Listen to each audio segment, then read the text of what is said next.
பிஸ்மில்லாஹிர் ரஹ்மானிர் ரஹீம். எமது நல்லாட்சிக்கான மக்கள் இயக்கத்தின் 4வது மக்கள் சந்திப்பும் தேர்தல் பிரச்சார கூட்டத்திலும் கலந்து கொள்ள வந்திருக்கும் எமது நல்லாட்சிக்கான மக்கள் இயக்கத்தின்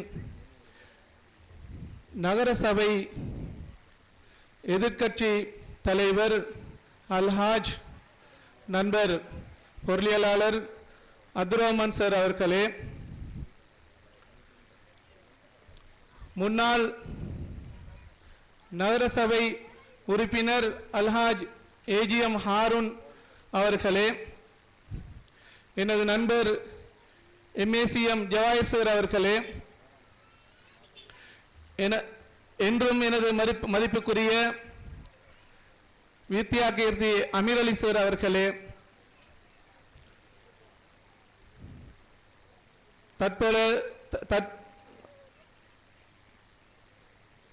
தற்பொழுது மீளழைத்தல் மூலம் நல்லாட்சிக்கான மக்கள் இயக்க நகரசபை உறுப்பினராக பதவி வகித்துக் கொண்டிருக்கும் ஷஃபீல் நலிமி அவர்களே, இந்த மண்ணில் பிறந்து இங்கே வாழ்ந்து கொண்டு இன்றைய கூட்டத்தை தலைமை தாங்கிக் கொண்டிருக்கும் அன்பு நண்பர் உவைஸ் பலாஹி அவர்களே,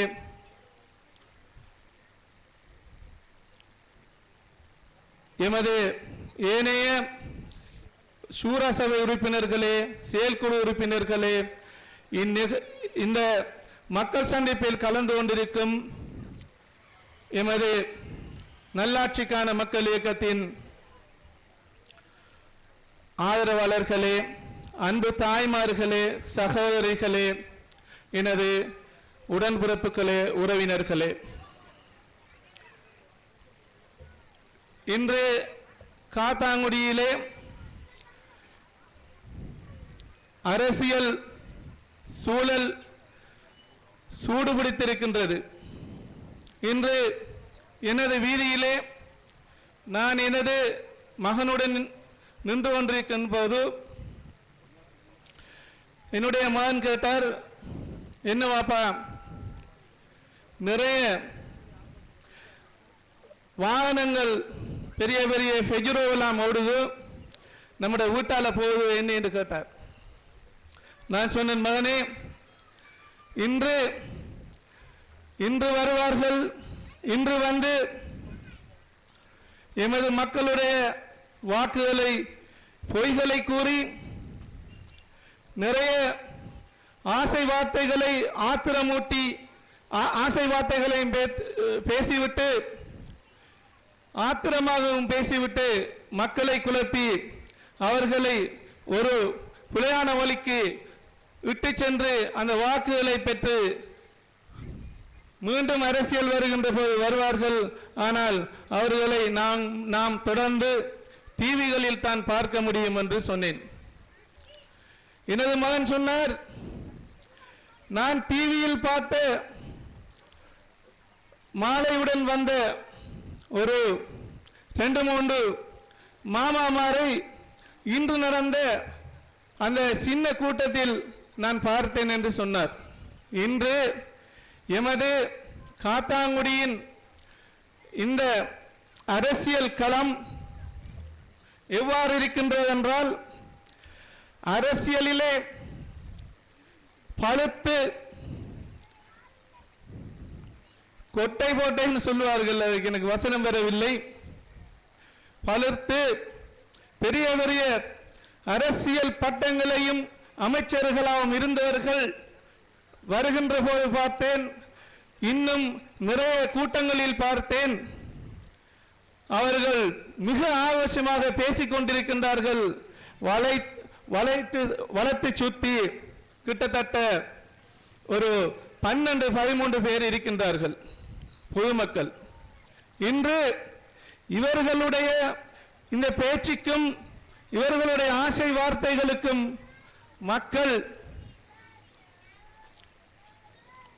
மக்கள் ஒரு பக்கமாக ஆகி தங்களை புரிந்து கொண்டிருக்கின்றார்கள் இவர்கள் யார் என்று சொல்லி.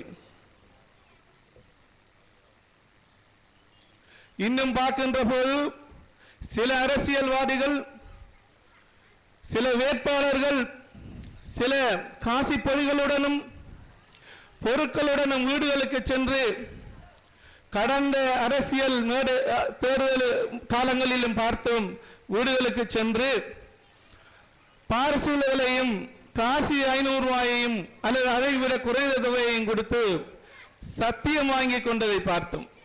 இவ்வாறு இன்றைய அரசியல் சூழ்நிலை தொடர்ந்து வந்து கொண்டிருக்கின்றது. இன்னும் பார்க்கின்ற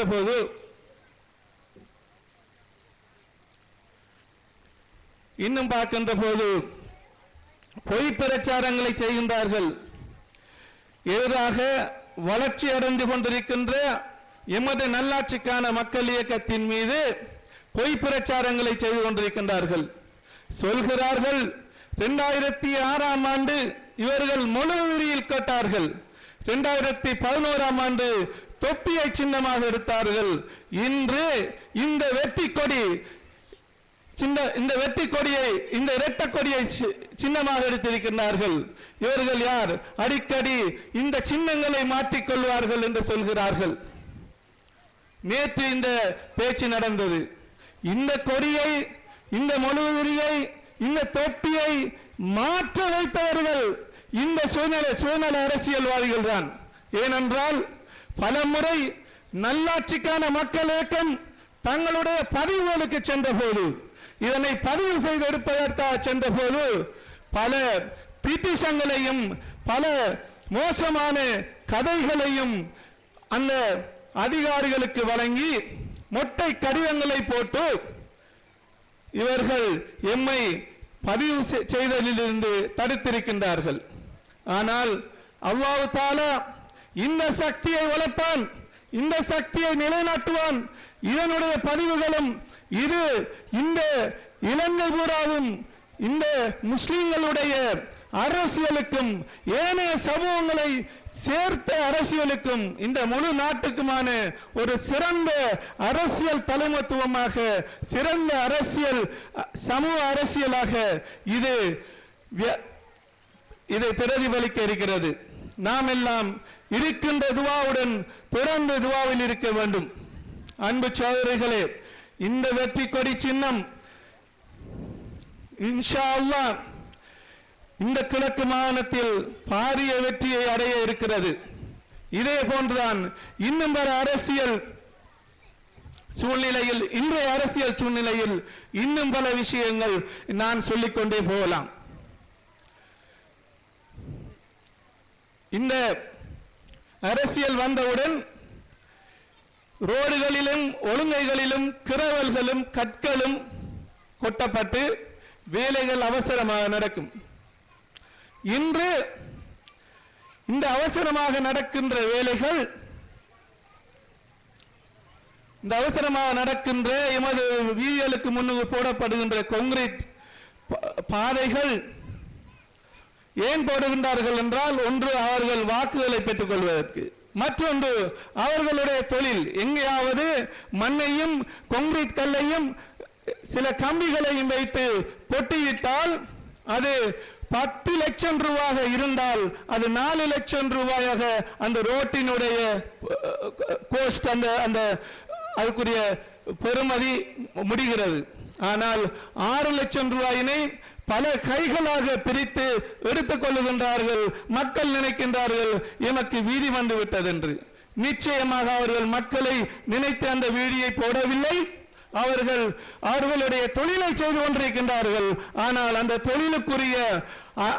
தொழிலுக்குரிய முதலாவது மூலதனமாக எமக்கு முன்னுக்கு இருக்கின்ற நல்ல வீதியினை அவர்கள் கான்கிரீட் இட்டு அந்த கான்கிரீட்டினுடைய பெருமானம், அதனுடைய சக்தி இழக்கப்படுகின்ற போது அவைகள் குழிகளாகவும் குன்றுமாகவும் மாறி மீண்டும் அது எமக்கு பிரச்சனையை கொண்டு வர இருக்கின்றது. ஆனால் இவ்வாறான நிலை இப்படி இருக்கின்ற போது, நேற்று சின்னப்பள்ளிக்கு நல்லாட்சிக்கான மக்கள் இயக்கத்தின் மேடை அமைத்ததற்கு பின்னால் பெரிய ஒரு குழியினை நாங்கள் கண்டோம். அதற்கு பக்கத்திலே 1 அடி அகலமான கான்கிரீட் விடப்பட்டு அவரிடத்திலே ஒரு போட்டோ எடுக்கப்பட்டதாம். நான் போய் பார்த்தபோது ஒரு அடி அகலமான கான்கிரீட் ரோட் அவற்றில் போடப்பட்டிருந்தது. இப்பொழுது அரசியலில் வாக்கு எடுப்பதற்காக ஒரு அடி கான்கிரீட்டை போட்டு மக்களே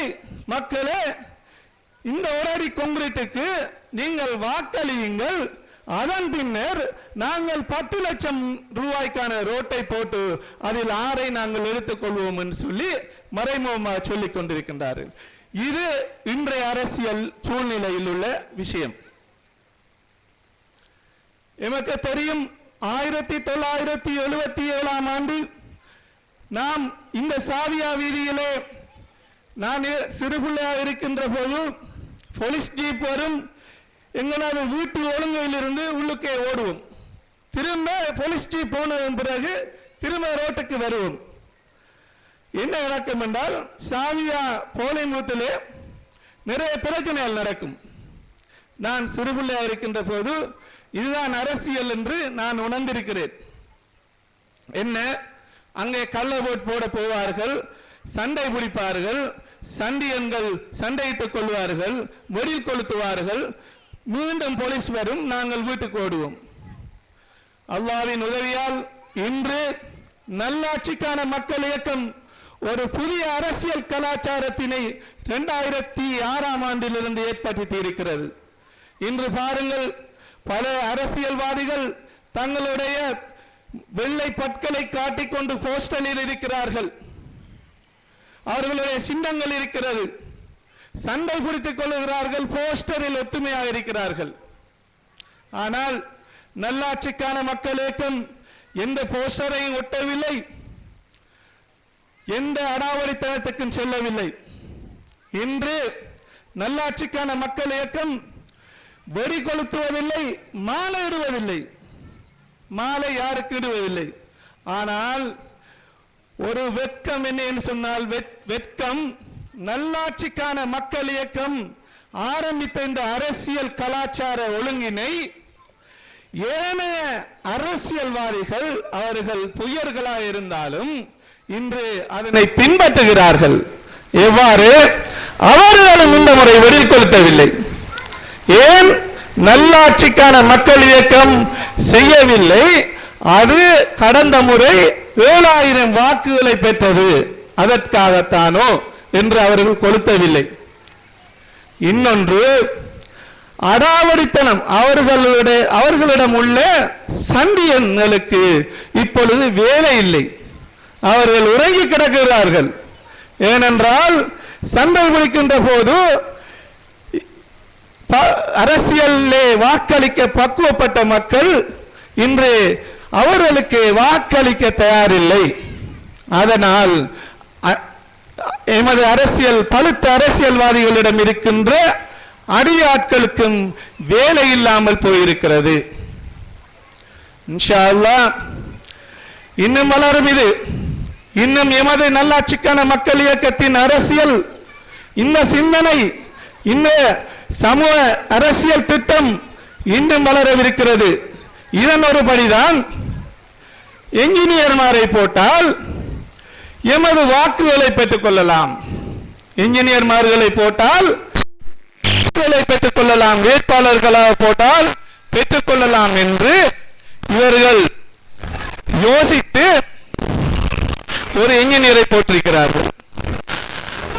அவரை மேடையில் வைத்துக் கொண்டு இவருக்கு ஒன்றும் தெரியாது என்று சொல்கிறார்கள். அந்த என்ஜினியருக்கு பாவம், அவரை வாக்கெடுப்பதற்காக அந்த என்ஜினியர் என்ற பதத்துக்காக அவர்களை பயன்படுத்துகிறார்கள். ஏன் என்று சொன்னால், இது இன்றைய நல்லாட்சிக்கான மக்கள் இயக்கத்தின் அரசியல் வளர்ச்சியிலே இவர்கள் படித்தவர்கள் என்று மக்கள் நம்ப வேணும் என்பதற்காக ஒரு பொருளியலாளரை, ஒரு இன்ஜினியரை அவர்கள் போட்டிருக்கிறார்கள்.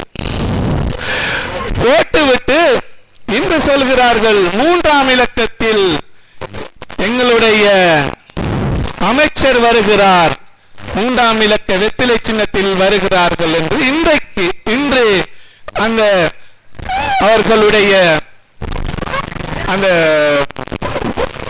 விளம்பரத்திலே விளம்பரப்படுத்திக் கொண்டு இருந்ததை நான் இது காதால் கேட்டேன். இன்றைய அரசியல் சூழ்நிலை இது.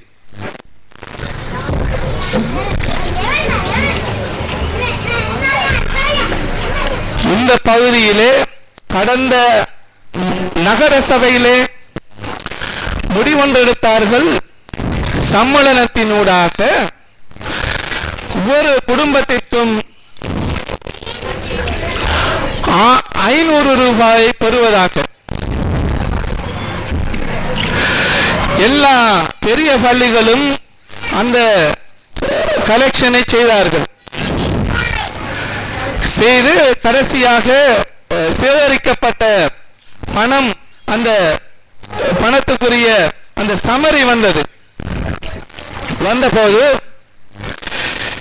எமது முதலாங்குறிச்சி மக்கள் தான் 500 ரூபாவை கூடுதலாக செலுத்தியிருந்தார்கள்.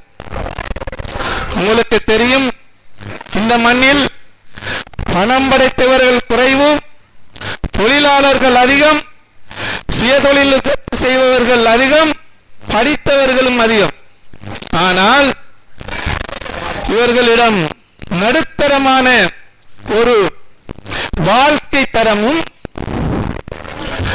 சாதாரண வாழ்க்கை தரமும் இருக்கிறது. ஆனால் பள்ளிவாசல் நிர்வாகம் இதில் தலையிட்டதன் காரணமாக அவர்கள் இந்த 500 ரூபாயினை செலுத்தியிருந்தார்கள்.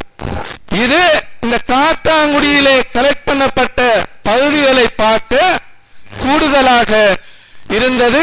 அதை நான் பார்த்தேன். சம்மேளனத்திலே அவர்கள் கணக்காய்வுக்காக என்னிடம் அதை சமர்ப்பித்திருந்தார்கள்.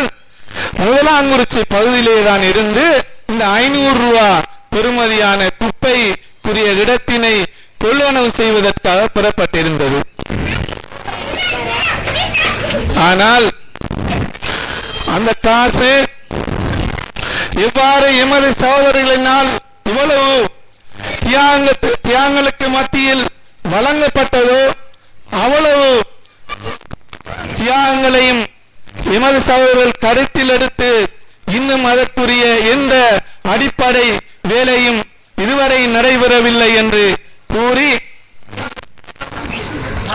எனக்கு சிறிதளவு நேரமே ஒதுக்கப்பட்டிருந்தது. நான் ஒரு பேச்சாளர் அல்ல, நான் ஒரு கணக்காளர். ஏன் நான் இந்த மேடையில் பேசுகிறேன் என்றால்,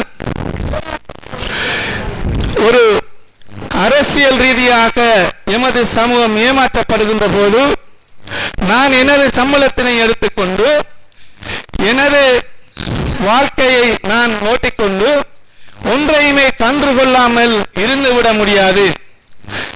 அல்லாஹ் மறுமையில் இதற்கும் என்னுடன் கேள்வி கேட்பான் என்பதற்காகவே நான் இந்த நல்ல சகோதரருடன் இணைந்து இந்த மண்ணில் பிறந்த நான் சேவை செய்து அவர்களுடன் உழைத்துக் கொண்டிருக்கின்றேன். அந்த வகையிலேயே நான் இன்று இந்த சிறிய உரையினை ஆற்றி எமது நல்லாட்சிக்கான மக்கள் இயக்கம் சுயேட்சை குழுவத்தில் கொடி சின்னத்தில் போட்டியிடுகின்றது. இதற்கு எமது பகுதியைச் சேர்ந்த முழு சகோதர சகோதரிகளும் இதற்கு புள்ளறியிட்டு எமது சிந்தனையினை வளர்க்க பாடுபட வேண்டும், துஆ செய்ய வேண்டும் என கேட்டு முடித்துக் கொள்கின்றேன். இதுவரையும் எனது உரையினை செவிமடுத்து உங்களுக்கு நன்றி கூறி வாய்ப்பளித்த பிஎன்ஜிக்கும் நன்றி கூறி விடைபெறுகிறேன். அஸ்ஸலாமு அலைக்கும்.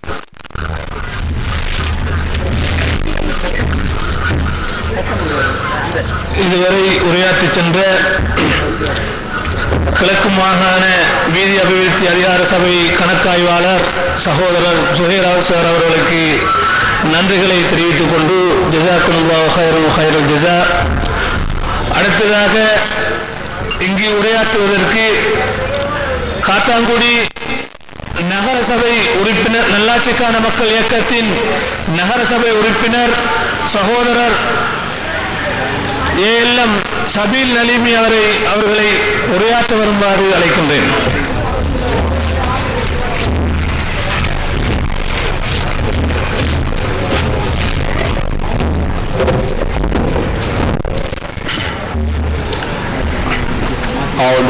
الشيطان الرجيم بسم الله الرحمن الرحيم رب اشرح لي صدري أمري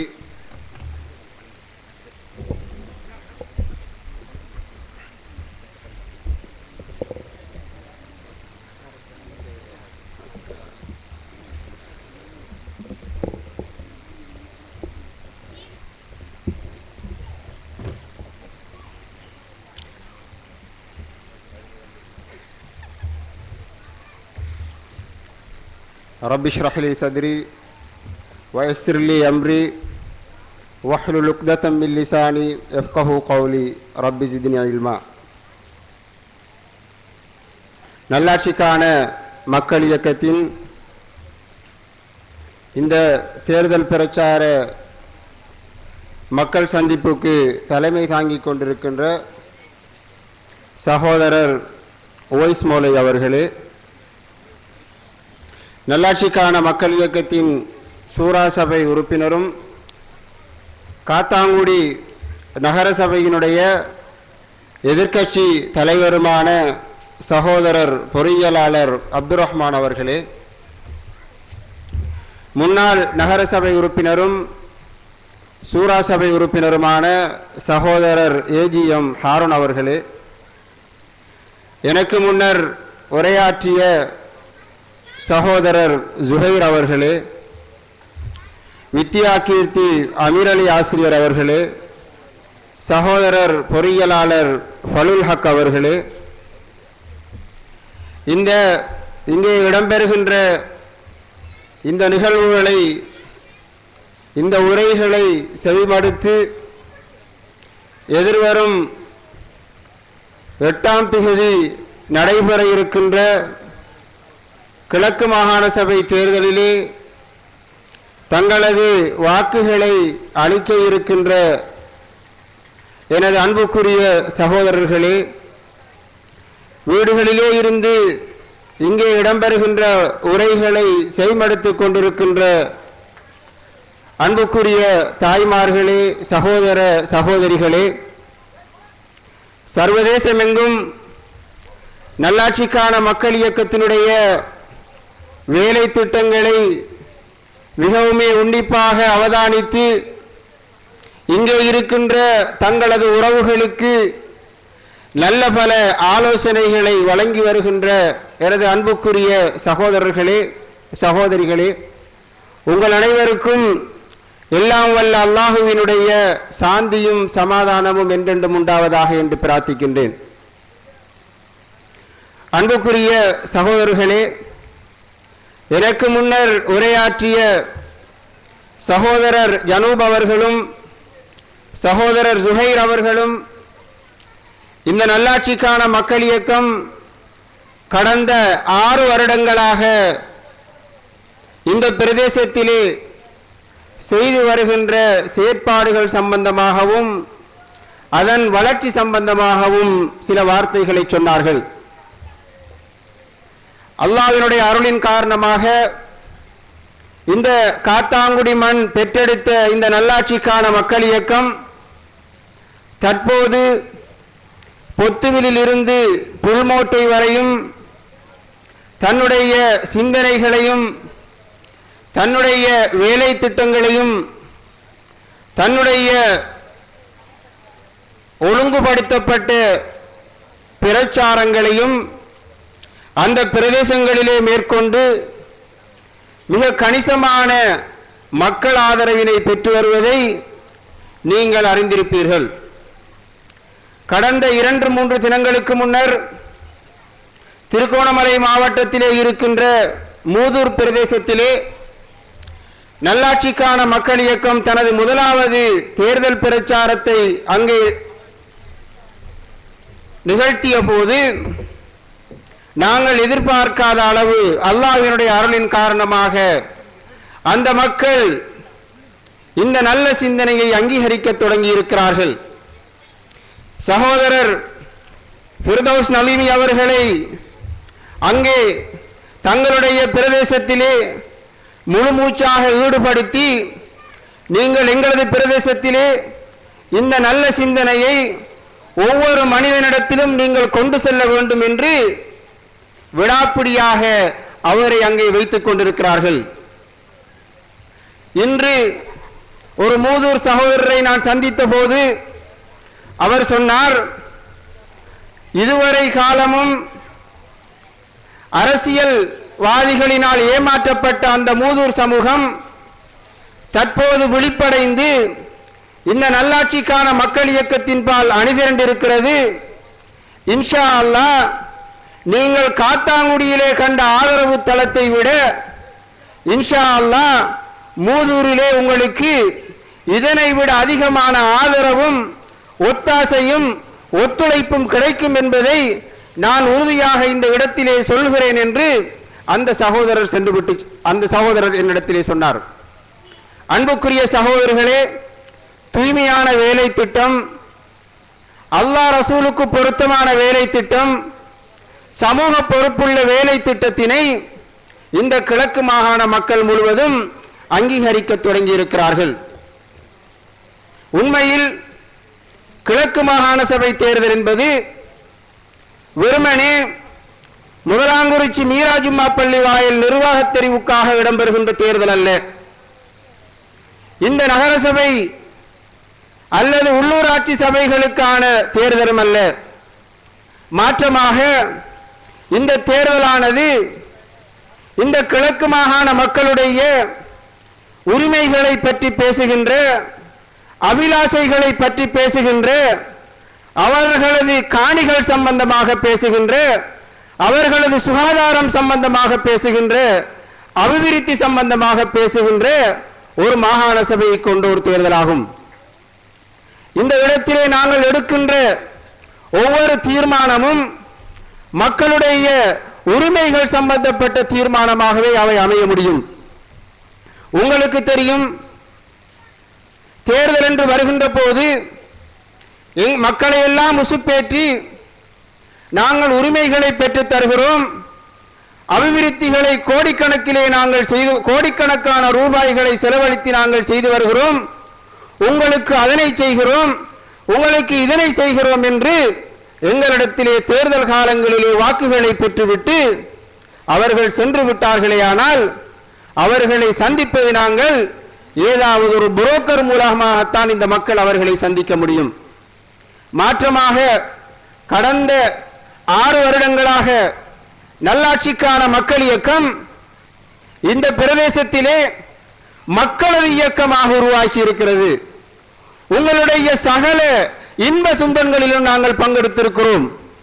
வெள்ளம் வருகின்ற போது அல்லது ஏதாவது ஒரு பிரச்சனை வருகின்ற போது அதனை ஒரு சமூக பொறுப்பாக நாங்கள் நிறைவேற்றி வந்திருக்கிறோம். உங்களுக்கு தெரியும், நல்லாட்சிக்கான மக்கள் இயக்கம் ஒவ்வொரு வருடமும் ஜனவரி மாதம் இந்த பிரதேசத்திலே இருக்கின்ற சுமார் 85% மாணவர்களுக்கு அப்பியாச கோப்பிகளையும் பாடசாலை உபகரணங்களையும் வழங்கி வருவதை நீங்கள் அறிவீர்கள்.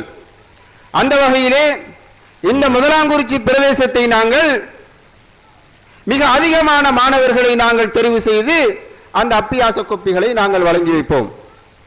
இதற்கு நாங்கள் 2 வகையான காரணங்களை இந்த பிரதேசத்திலே அடையாளப்படுத்தி இருக்கிறோம்.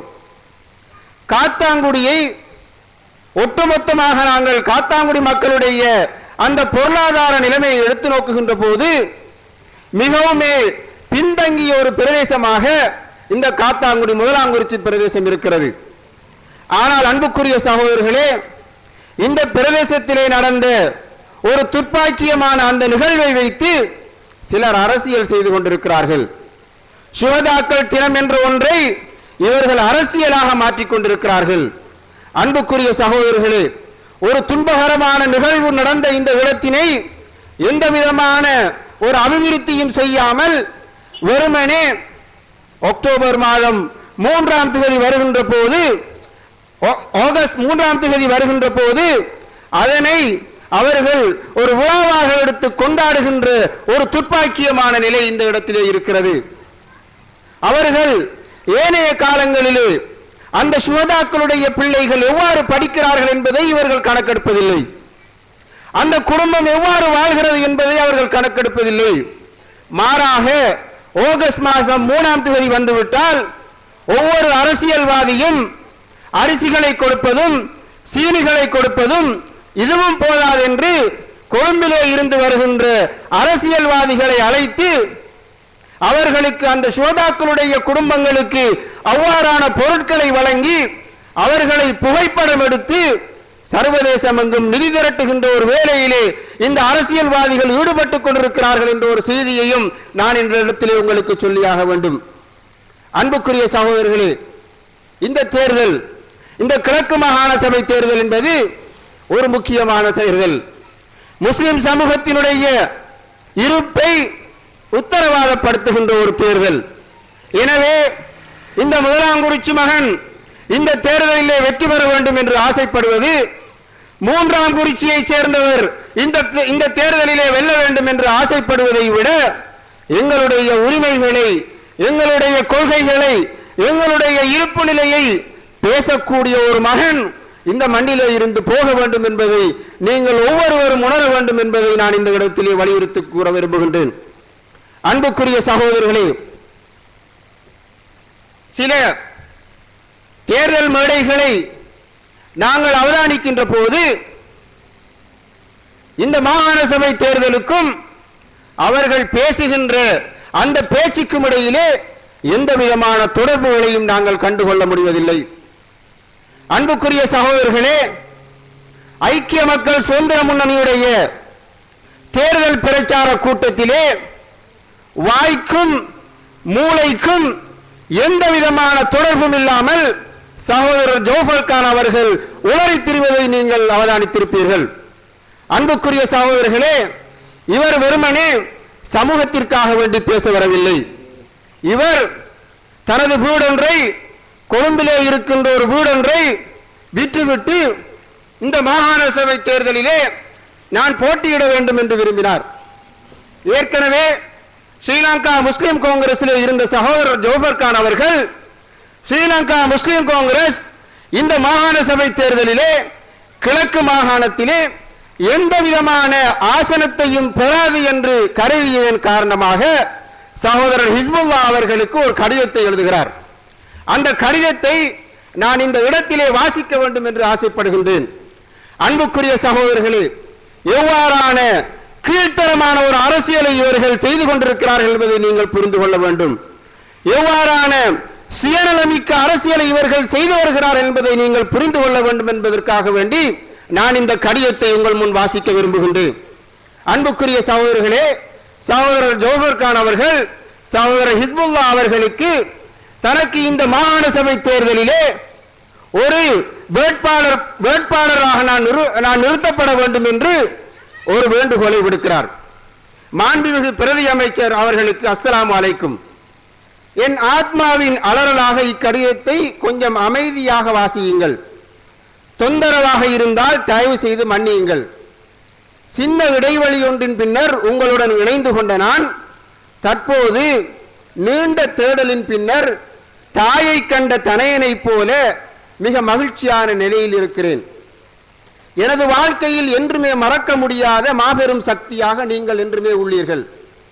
எனக்கு பின்னர் இந்த மண்ணின் தலைமைத்துவத்தை எடுத்து செல்லக்கூடிய ஒருவராக தம்பி ஜோஃபர் கானை பிரகடனப்படுத்துகிறீர்கள் என நீங்கள் 1994ஆம் ஆண்டு காத்தாங்குடி முதலாம் குறிச்சியில் நடைபெற்ற பிரச்சார கூட்டத்தில் நீங்கள் முழங்கியது இன்றும் என் காதுகளுக்குள் ஒலித்துக் கொண்டே இருக்கிறது.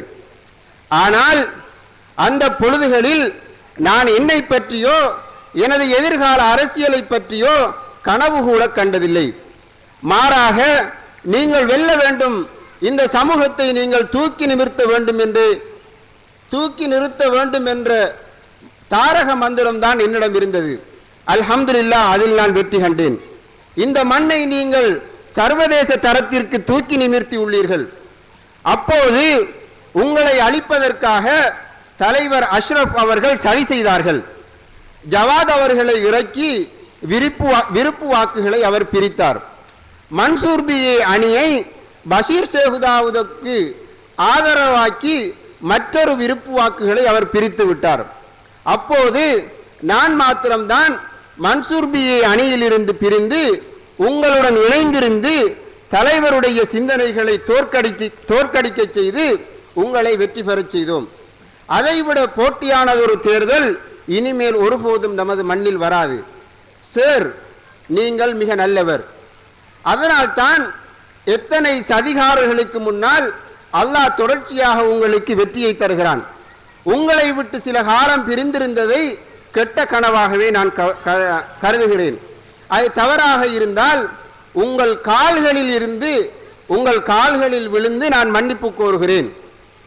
அது தவறாக இருந்தால் உங்கள் கால்களில் விழுந்து நான் மன்னிப்பு கோருகிறேன்.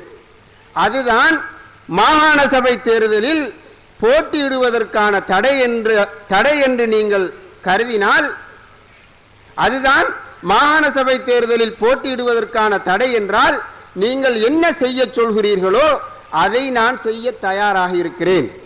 அல்லாவிற்காக கடந்த தவறுகளை மறந்து எனக்கு இந்த தேர்தலில் டிக்கெட் தாருங்கள். அது உங்களை மேலும் அல்லாஹ்விடத்திலும் மனிதர்களிடத்திலும் கூட உயர்த்தும். 1994 உங்கள் பிரகடனம் ஜெயிக்கும். இதை தவிர என்னிடம் என்ன குறை இருக்கிறது? கொஞ்ச காலம் நீங்களும் நானும் பிரிந்திருந்தமையால் என்னை பற்றிய நீளமான உயர்வுகள் உங்களுக்கு தெரியாமல் இருக்கலாம். ஒரு ஞாபகமூட்டலுக்காக நான் உங்களிடம் இருந்த காலத்தில் ஏல் பூர்த்தி செய்த மாணவனாக இருந்தேன். ஆனால் நான் அரசியல் செய்யாத 10 வருட இடைவெளி காலத்தில் அல்ஹம்துலில்லாஹ் 2 பல்கலைக்கழகங்களில் பத்திரிகை துறை டிப்ளோமாவை முடித்துள்ளேன். மட்டுமன்றி தஞ்சாவூர் பல்கலைக்கழகத்தில் கலைமாமணி 2ஆம் ஆண்டு மாணவனாக இருக்கிறேன். இன்ஷா அல்லாஹ் இன்னும் 2 ஆண்டுகளில் நான் ஒரு பட்டதாரியாக வெளிவருவேன். மாத்திரமன்றி 25 வருட கால அனுபவிக்க சிரேஷ்ட ஊடகவியலாளராகவும் 30 வருட கால அனுபவம் கொண்ட தேசிய சாகித்ய மண்டல விருது பெற்ற இலக்கிய படைப்பாளியாகவும் உள்ளேன். இவைகள் போதாதா நான் வேட்பாளராக வருவதற்கு? இது ஒரு சந்தர்ப்பம். நீங்கள் நினைப்பது போல பிஎம்ஜிக்கு பாரிய செல்வாக்கில்லை. இவர்களை தோற்கடிப்பது மிக இலகு.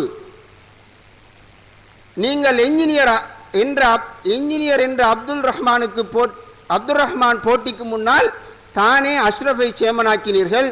இந்நிலையில் ரஹ்மான் என்கிற அரசியல் தத்துக்குட்டியை உங்களை போன்ற பாரிய அனுபவமிக்க அரசியல் தலைமைக்கு பின்னால் இருந்து என்னை போன்ற அரசியலில் போஸ்டர் ஒட்டியது முதல் அனுபவங்களோடு உங்களிடம் கற்று அடிபட்ட ஒருவரினால் தான் முகவரி இல்லாமல் செய்ய முடியும். மக்கள் ஒருபோதும் மெத்த படித்தவர்களை நேசிப்பது கிடையாது. அவர் சொல்கிறார், மக்கள் ஒருபோதும் மெத்த படித்தவர்களை நேசிப்பதில்லை. அப்படி நேசிப்பதாக இருந்தால் 1994 அப்துல் ஜவாதிற்கு 313 வாக்குகளும் உங்களுக்கு 13,000 விருப்புகளும் கிடைத்திருக்காது. எனவே சார், நீங்கள் 1994 பிரகடனப்படுத்தியதை போல உங்களின் அரசியல் வாரிசாக என்னை அங்கீகரியுங்கள். அல்லாஹ்வின் மீதும் அவனது கலாம் மீதும் ஆணையாக சொல்கிறேன், ஒருபோதும் உங்கள் வார்த்தைக்கு மறுவார்த்தை சொல்லாமல் உங்களின் கால்களிலுமே என்றும் மண்டியிட்டு கிடப்பேன். இது சத்தியம், சத்தியம், சத்தியம். என்னுடைய தவறுகளை ஒரு குழந்தையின் தவறாக மன்னியுங்கள் சார். எனக்கு டிக்கெட் தராவிட்டாலும் இன்ஷா அல்லாஹ் மரணம் வரை உங்களுடனே இருப்பேன். இப்படிக்கு உங்கள் விசுவாசம் உள்ள அல்ஹாஜ் TL ஜோஃபர் கான். அன்புக்குரிய சகோதரர்களே, சகோதரர் ஜோஃபர் கான் அவர்கள் என்னிடத்திலே ஒரு முறை பேசுகின்ற போது சொன்னார், நானும் சகோதரர் ஹிஸ்புல்லா அவர்களும் அரை மாணித்தியாலமாக அவருடைய அறையிலே இருந்து இந்த மாகாண சபை தேர்தலிலே எனக்கு நீங்கள் ஒரு டிக்கெட்டை தர வேண்டும், நான் எனது வீட்டை விட்டுவிட்டு வந்திருக்கிறேன், என்னிடத்திலே போதிய அளவு பணம் இருக்கிறது, என்னை நீங்கள் நிறுத்த வேண்டும் என்று நான் அவரிடத்திலே சொன்னேன். ஆனால் சபீல் அவர் ரஹ்மானை எதிர்த்து நிற்பதற்காக வேண்டி ஒரு பொறியியலாளரை தேடிக்கொண்டிருக்கிறார் என்று மிகவும் மனவேதனையோடு என்னிடம் சொன்னார். அன்புக்குரிய சகோதரர்களே, இவருக்கு இந்த எந்த தேர்தலிலுமே நிற்பதற்கு இவருக்கு முடியாது என்று கண்டபோதுதான் இவருடைய தேர்தலிலே நிற்க முடியாமல் போனதற்கு PMGG தான் ஒரு பிரதான காரணம் என்பதை இவர் உணர்ந்ததன் காரணமாகத்தான் இன்று மேடைகளிலே ஏறி PMGGக்கு எதிரான பல கட்டுக்கதைகளை அவர் சொல்லி வருகிறார். சகோதரர் ஃபிர்தௌஸ் நலிமி அவர்கள் கடந்த 2 தினங்களுக்கு முன்னர் நடந்த தேர்தல் பிரச்சார மேடையிலே சகோதரர் ஜௌஃபர் கான் அவர்களோடு நாங்கள் நேரடியாக இருந்து பேச வேண்டும் என்று ஒரு அறைகூவலை விடுத்தார். நேற்று சின்னப்பள்ளியிலே இடம்பெற்ற அந்த மக்கள் சந்திப்பு தான் அவருக்கு கொடுத்த அந்த நேர அவகாசமாக இருந்தது. ஆனால் அவர் வர முடியாமல் அவரை அந்த இடத்திலே இருந்து நாங்கள் தொடர்பு கொண்ட போது காத்தாங்குடியிலே இருந்து கொண்டு தான் கொழும்பில் இருப்பதாகவும் தற்போது உங்களோடு பேச முடியாது என்று போய் சொன்னார். அன்புக்குரிய சகோதரர்களே, ஏன் நான் இதனை சொல்கிறேன் என்றால், சகோதரர் ஹிஸ்புல்லா அவர்களோடு இருப்பவர்கள் எல்லாம் எதிர்காலத்திலே தனக்கு ஒரு ஆசனம் கிடைக்க வேண்டும் என்றும் தன் எதிர்காலத்திலே இந்த நகர சபையிலாவது நான் போட்டியிட வேண்டும் என்று ஆசை கொண்டு இந்த போட்டிக்கெல்லாம் PMGG ஒரு தடையாக இருக்கிறது. அவர்கள் படித்தவர்களை நியமிக்கிறார்கள், பண்பாடானவர்களை நியமிக்கிறார்கள், அல்லாஹ்வுக்கு பயந்தவர்களை அவர்கள் நியமிக்கிறார்கள். எனவே நமக்கு இந்த இடம் கிடைக்காமல் போகும். எனவே இந்த தேர்தலிலாவது PMGG நாங்கள் தோற்கடித்தால் தான் சகோதரர் ஹிஸ்புல்லா அவர்களிடத்திலே நல்ல பெயரை பெற்றுக்கொண்டு அடுத்து வருகின்ற தேர்தலில் எங்களுக்கு ஆசனம் கிடைக்கும் என அவர்கள் நினைக்கின்றார்கள். அன்புக்குரிய சகோதரர்களே, அரசியல் ஆய்வாளர் என்று தன்னை பிதட்டிக் கொண்டு திரிகின்ற ஒரு சகோதரர் இந்த மேடையிலே நல்லாட்சிக்கான மக்கள் இயக்கத்தை பற்றி விமர்சித்து திரிகிறார்.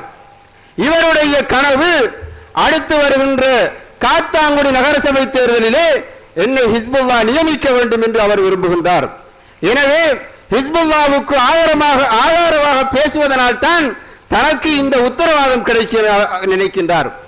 எனவே அன்புக்குரிய சகோதரர்களே, இவ்வாறான விழிப்புணர்வுகளையும் இவ்வாறான அச்சுறுத்தல்களையும் ஏற்படுத்திய ஒரே ஒரு தாரக மந்திரம் தான் இந்த நல்லாட்சிக்கான மக்கள் இயக்கம் என்பதை நீங்கள் மறந்துவிடக் கூடாது.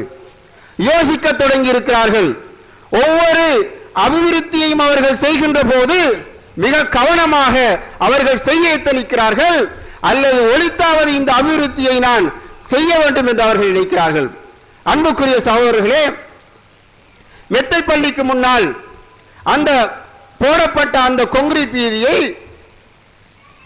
நம்முடைய PMGGயை ஆதரிக்கின்ற ஒரு சகோதரர் சொல்லி இருக்கிறார், இந்த வீதியை நீங்கள் தவறாக போடுகிறீர்கள், இதனை சற்று தோண்டிவிட்டு போட்டால்தான் இந்த மழை காலங்களிலே இந்த நீர் அவ்வாறு வடிந்தோடக்கூடிய ஒரு சூழ்நிலை இருக்கிறது என்பதை அந்த சகோதரர் சொல்லி இருக்கிறார். அதன் பிற்பாடுதான் அவர்கள் போட்ட வீதியை கூட உடைத்து விட்டு அந்த தண்ணீர் ஒழுங்காக ஓடுவதற்குரிய அந்த வசதி அவர்கள் செய்து கொடுத்திருக்கிறார்கள். அன்புக்குரிய சகோதரர்களே, இந்த விழிப்புணர்வை ஏற்படுத்திய ஒரே ஒரு பிரதானமான காரணியாக இந்த நல்லாட்சிக்கான மக்கள் இயக்கம் இருக்கிறது. அன்புக்குரிய சகோதரர்களே, இந்த மாகாண சபை தேர்தல் என்பது மிக முக்கியமானது என்பதற்கு பல்வேறு வகையான காரணங்களை எங்களால் சொல்ல முடியும். உண்மையில் உங்களுக்கு தெரியும், இந்த நாடு எவ்வாறான ஒரு மோசமான பொருளாதார நிலைக்கு தள்ளப்பட்டிருக்கிறது என்பதை நீங்கள் ஒவ்வொருவரும் பத்திரிகைகளை படிக்கின்ற போது நீங்கள் அறிந்து கொள்வீர்கள். இன்று இலங்கை வெளிநாடுகளுக்கு கொடுக்கக்கூடிய கடனாக 15 பில்லியன் அமெரிக்க டாலரை இந்த இலங்கை அரசாங்கம் வெளிநாடுகளுக்கு கடனாக செலுத்த வேண்டிய ஒரு பாரிய பொறுப்பு இருக்கிறது. இந்த 15 பில்லியன் டாலரையும் அவர்கள் பெறுகின்ற போது 2.96 பில்லியன் டாலர்களை நாங்கள் வட்டியாக செலுத்துவோம் என்ற உடன்படிக்கையின் அடிப்படையில் தான் இந்த கடனை இந்த இலங்கை அரசு பெற்றிருக்கிறது. இலங்கை அரசு கடன் பெறுகின்ற போதெல்லாம், அதனை வட்டியோடு செலுத்துகின்ற போதெல்லாம் இந்த மக்களுக்கு தான் பாரிய சுமையை அவர்கள் சுமத்தி கொண்டிருக்கிறார்கள். ஒன்று, நாங்கள் பயன்படுத்துகின்ற வாகனத்திற்கான எரிபொருளுடைய விலையை கூட்டுவார்கள், அல்லது பால்மாவினுடைய விலையை கூட்டுவார்கள், அல்லது நாங்கள் அத்தியாவசியமாக பயன்படுத்துகின்ற அந்த பொருட்களுடைய விலையை கூட்டித்தான் இலங்கை பெறுகின்ற கடன்களுக்கு அவர்கள் வட்டியாக 2.96 மில்லியன் டாலர்களை அவர்கள் வட்டியாக செலுத்திக் கொண்டிருக்கிறார்கள். 2010ஆம் ஆண்டு இடம்பெற்ற அந்த பொது தேர்தலிலே சுமார் 180 கோடி ரூபாய் அவர்கள் செலவழித்திருக்கிறார்கள். இந்த அரசாங்கம், இந்த பிஇ அரசாங்கம் மக்களுடைய வரியை பயன்படுத்தி சுமார் 180 கோடி ரூபாயை கடந்த 2010ஆம் ஆண்டு இடம்பெற்ற அந்த பொது தேர்தலில் அவர்கள் செலவழித்திருக்கிறார்கள். அது மாத்திரமன்றி இலங்கையிலே மிக திறமையாக இயங்கிக் கொண்டிருக்கின்ற 78 தனியார் அரசு துறைகளை அவர்கள் இந்த அரசாங்கம் பாரம் எடுத்து அதிலே கிடைக்கின்ற வருமானத்தை தங்களுடைய குடும்பத்திற்காக வேண்டி அவர்கள் செலவழித்துக் கொண்டிருக்கிறார்கள். இப்படி இலங்கை அரசாங்கமானது ஒரு பாரிய பொருளாதார நெருக்கடிக்குள் சிக்கிக் கொண்டிருப்பதை நாங்கள் அவதானிக்க முடியும். அன்புக்குரிய சகோதரர்களே, இந்த கடன்களை பெறுகின்ற போதெல்லாம், அவர்கள் வட்டி செலுத்துகின்ற போதெல்லாம் அந்த பாரிய சுமையானது மக்கள் மீது திணிக்கப்படுகிறதே தவிர மக்களுக்கு எந்த நிவாரணமும் கிடைக்கப்பெறுவதில்லை. இது ஒரு புறம் இருக்க, அன்புக்குரிய சகோதரர்களே, இந்த மாகாண சபை என்று வந்தபோது உங்களுக்கு தெரியும், 13வது திருத்த சட்டத்திலே இந்த மாகாண சபையானது பல்வேறு வகையான அதிகாரங்களை கொண்டிருப்பதை நீங்கள் அவதானிக்க முடியும்.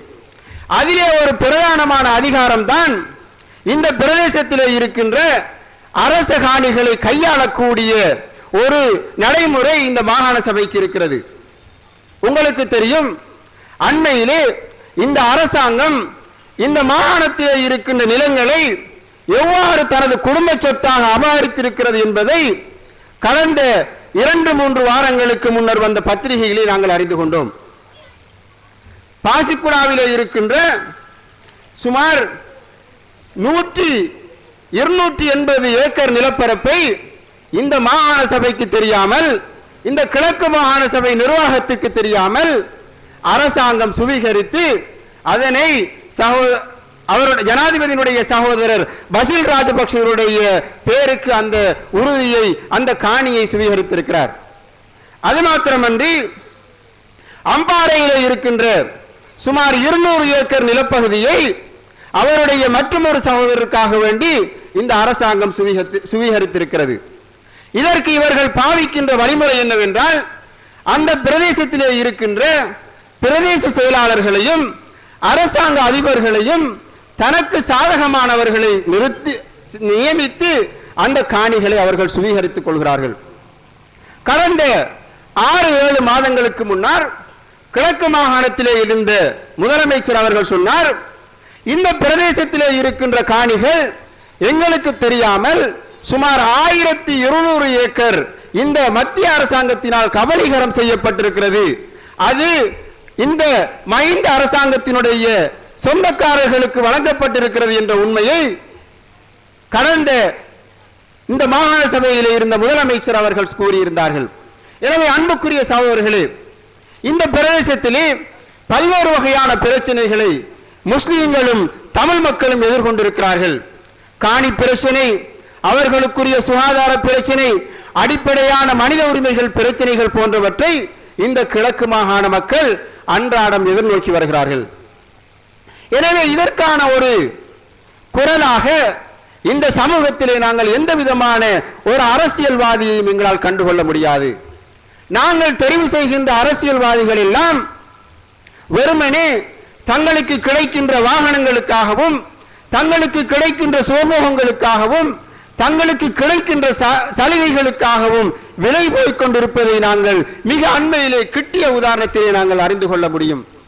உங்களுக்கு தெரியும், இந்த நாட்டிலே 18வது திருத்த சட்ட மூலத்தை ஆதரித்ததன் மூலம் இந்த ஸ்ரீலங்கா முஸ்லிம் காங்கிரசுக்கு கிடைத்த அந்த அனுகூலங்களை, அந்த சுகபோகங்களை நீங்கள் அறிந்திருப்பீர்கள். உங்களுக்கு தெரியும், 18வது திருத்த சட்ட மூலத்தை அரசாங்கம் அங்கீகரிப்பதற்கு ஒரு சில பாராளுமன்ற உறுப்பினர்களுடைய தேவை இருந்தது.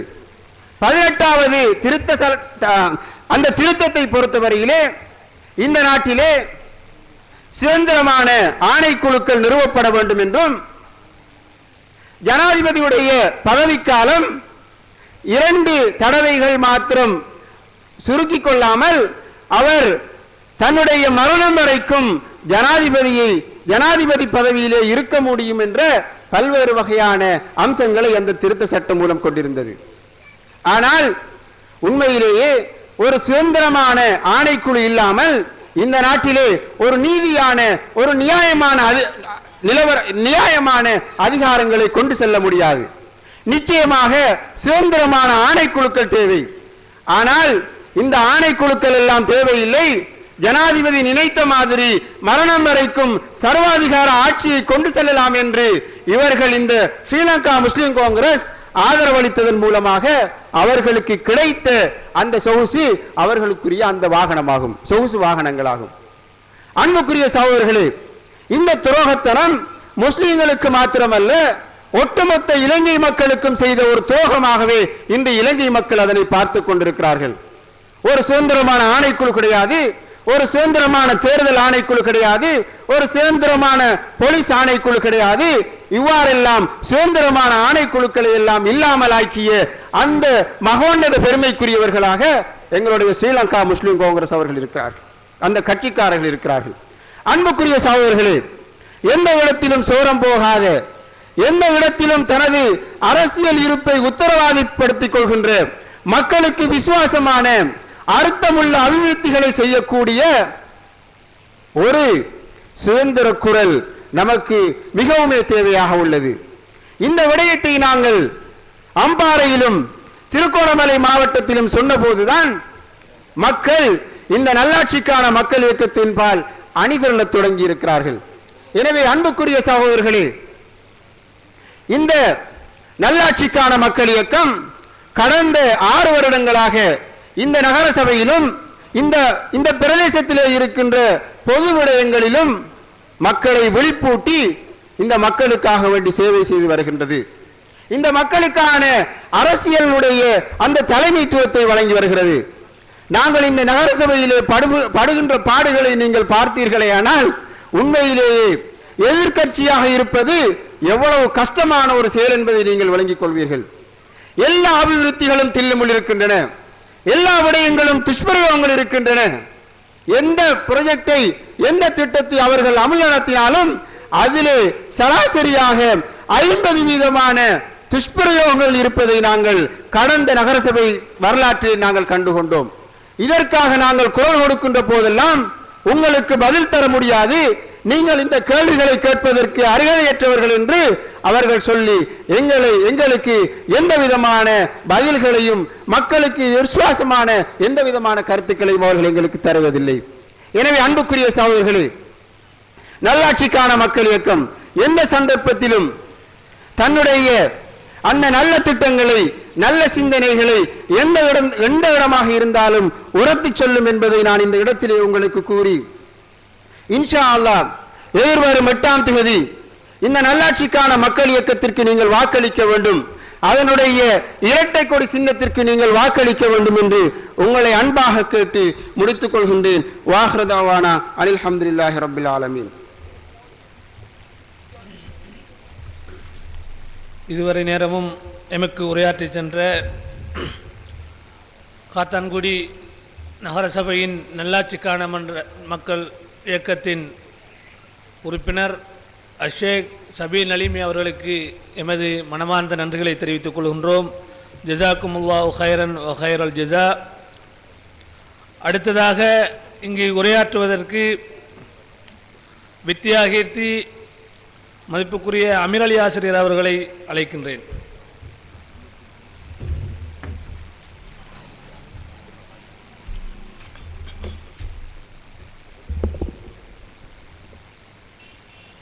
பிஸ்மில்லாஹிர் ரஹ்மானிர் ரஹீம். இந்த நல்லாட்சிக்கான மக்கள் இயக்கத்தின் மக்கள் சந்திப்புக்கு தலைமை தாங்கி கொண்டிருக்கின்ற நல்லாட்சிக்கான மக்கள் இயக்கத்தின் சூரா சபை உறுப்பினர் சகோதரர் ஒய்ஸ் மௌலி அவர்களே, இங்கு வீட்டிருக்கின்ற நல்லாட்சிக்கான மக்கள் இயக்கத்தின் சூரா சபை உறுப்பினர்களான பொறியியலாளர் சகோதரர் எம் ஃபதுல் ஹக் சார் அவர்களே, சகோதரர் ஹாரூன் அவர்களே, நல்லாட்சிக்கான மக்கள் இயக்கத்தின் காத்தாங்குடி நகர சபை எதிர்க்கட்சி தலைவர் பொறியியலாளர் சூரா சபை உறுப்பினர் அப்துல் ரஹ்மான் சார் அவர்களே, வீதி அபிவிருத்தி அதிகார சபையின் மாகாண கணக்காளர் சகோதரர் சுஹைர் அவர்களே, நல்லாட்சிக்கான மக்கள் இயக்கத்தின் காத்தாங்குடி நகரசபை உறுப்பினர் அஷேக் ஏஎல்எம் சபீல் நலிமி அவர்களே, நல்லாட்சிக்கான மக்கள் இயக்கத்தின் உறுப்பினர் சகோதரர் சித்திக் அவர்களே, இங்கு வருகை தந்திருக்கின்ற அன்புக்குரிய சகோதரர்களே, வீடுகளிலே இருந்து இந்த உரைகளை செவிமடுத்து கொண்டிருக்கின்ற அன்புக்குரிய தாய்மார்களே, சகோதரிகளே, எங்களது இணையதளத்தினூடாக இந்த கூட்டத்தை அவதானித்துக் கொண்டிருக்கின்ற அன்புக்குரிய சகோதரர்களே, நம் அனைவர் மீதும் சாந்தியும் சமாதானமும் உண்டாகட்டும். அஸ்ஸலாமு அலைக்கும் வரஹ்மத்துல்லாஹி வபரகாத்துஹு.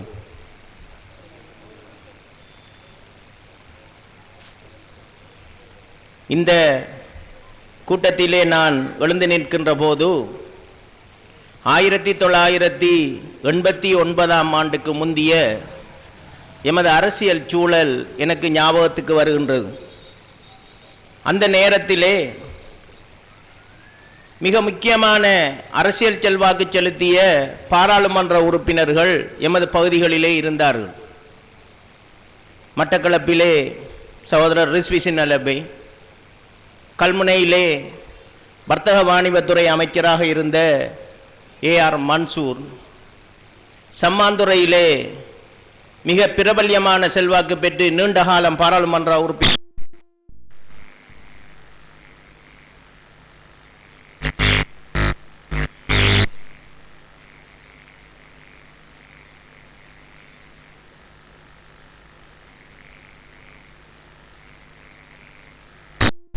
காத்தாங்குடியிலே மிக பெருமதியான பல சேவைகள் இடம்பெற்றதை நான் அறிவேன்.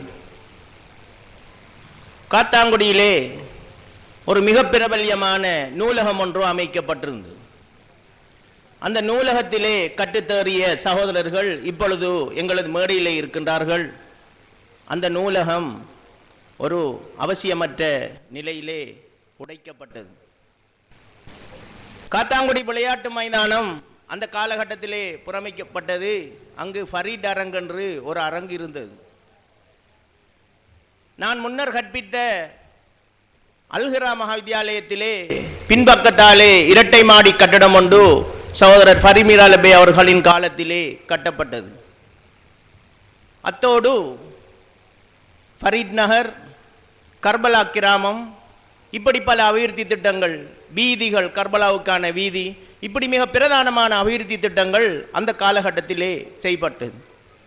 என்றாலும் 1985களுக்கு பிந்திய காலகட்டத்தில் எமது மக்களுக்கு இதைவிட வித்தியாசமான ஒரு தேவை ஒன்று இருந்தது. அந்த காலகட்டத்திலே இந்த அபிவிருத்திகளுக்கெல்லாம் அப்பால் மக்களுக்கு ஒரு முக்கியமான தேவை இருந்தது. அது இந்த மக்களின் உரிமை பிரச்சனை, வாழ்வாதார பிரச்சனை, இந்த மண்ணிலே வாழ்கின்ற பிரச்சனை.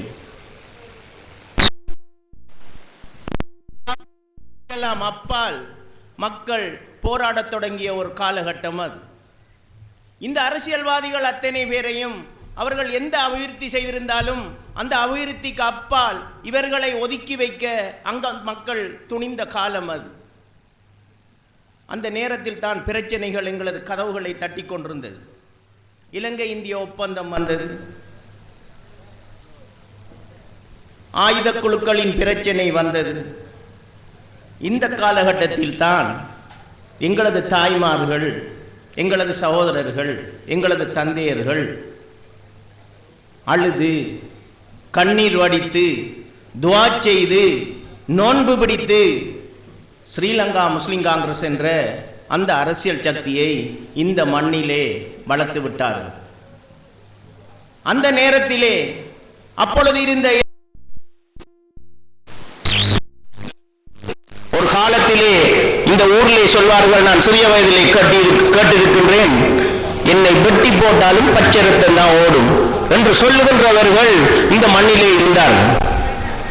இவர்கள் அனைவரும் இந்த தங்களுடைய இந்த பிடிவாதமான போக்கு, இந்த உணர்ச்சிகரமான போக்குக்கு அப்பால் நின்று ஸ்ரீலங்கா முஸ்லிம் காங்கிரசுக்கு இந்த மண்ணிலே மட்டுமில்ல இந்த கிழக்கு மாகாணம் முழுவதும் வாக்களித்து அந்த சக்தியை உருவாக்கினார்கள்.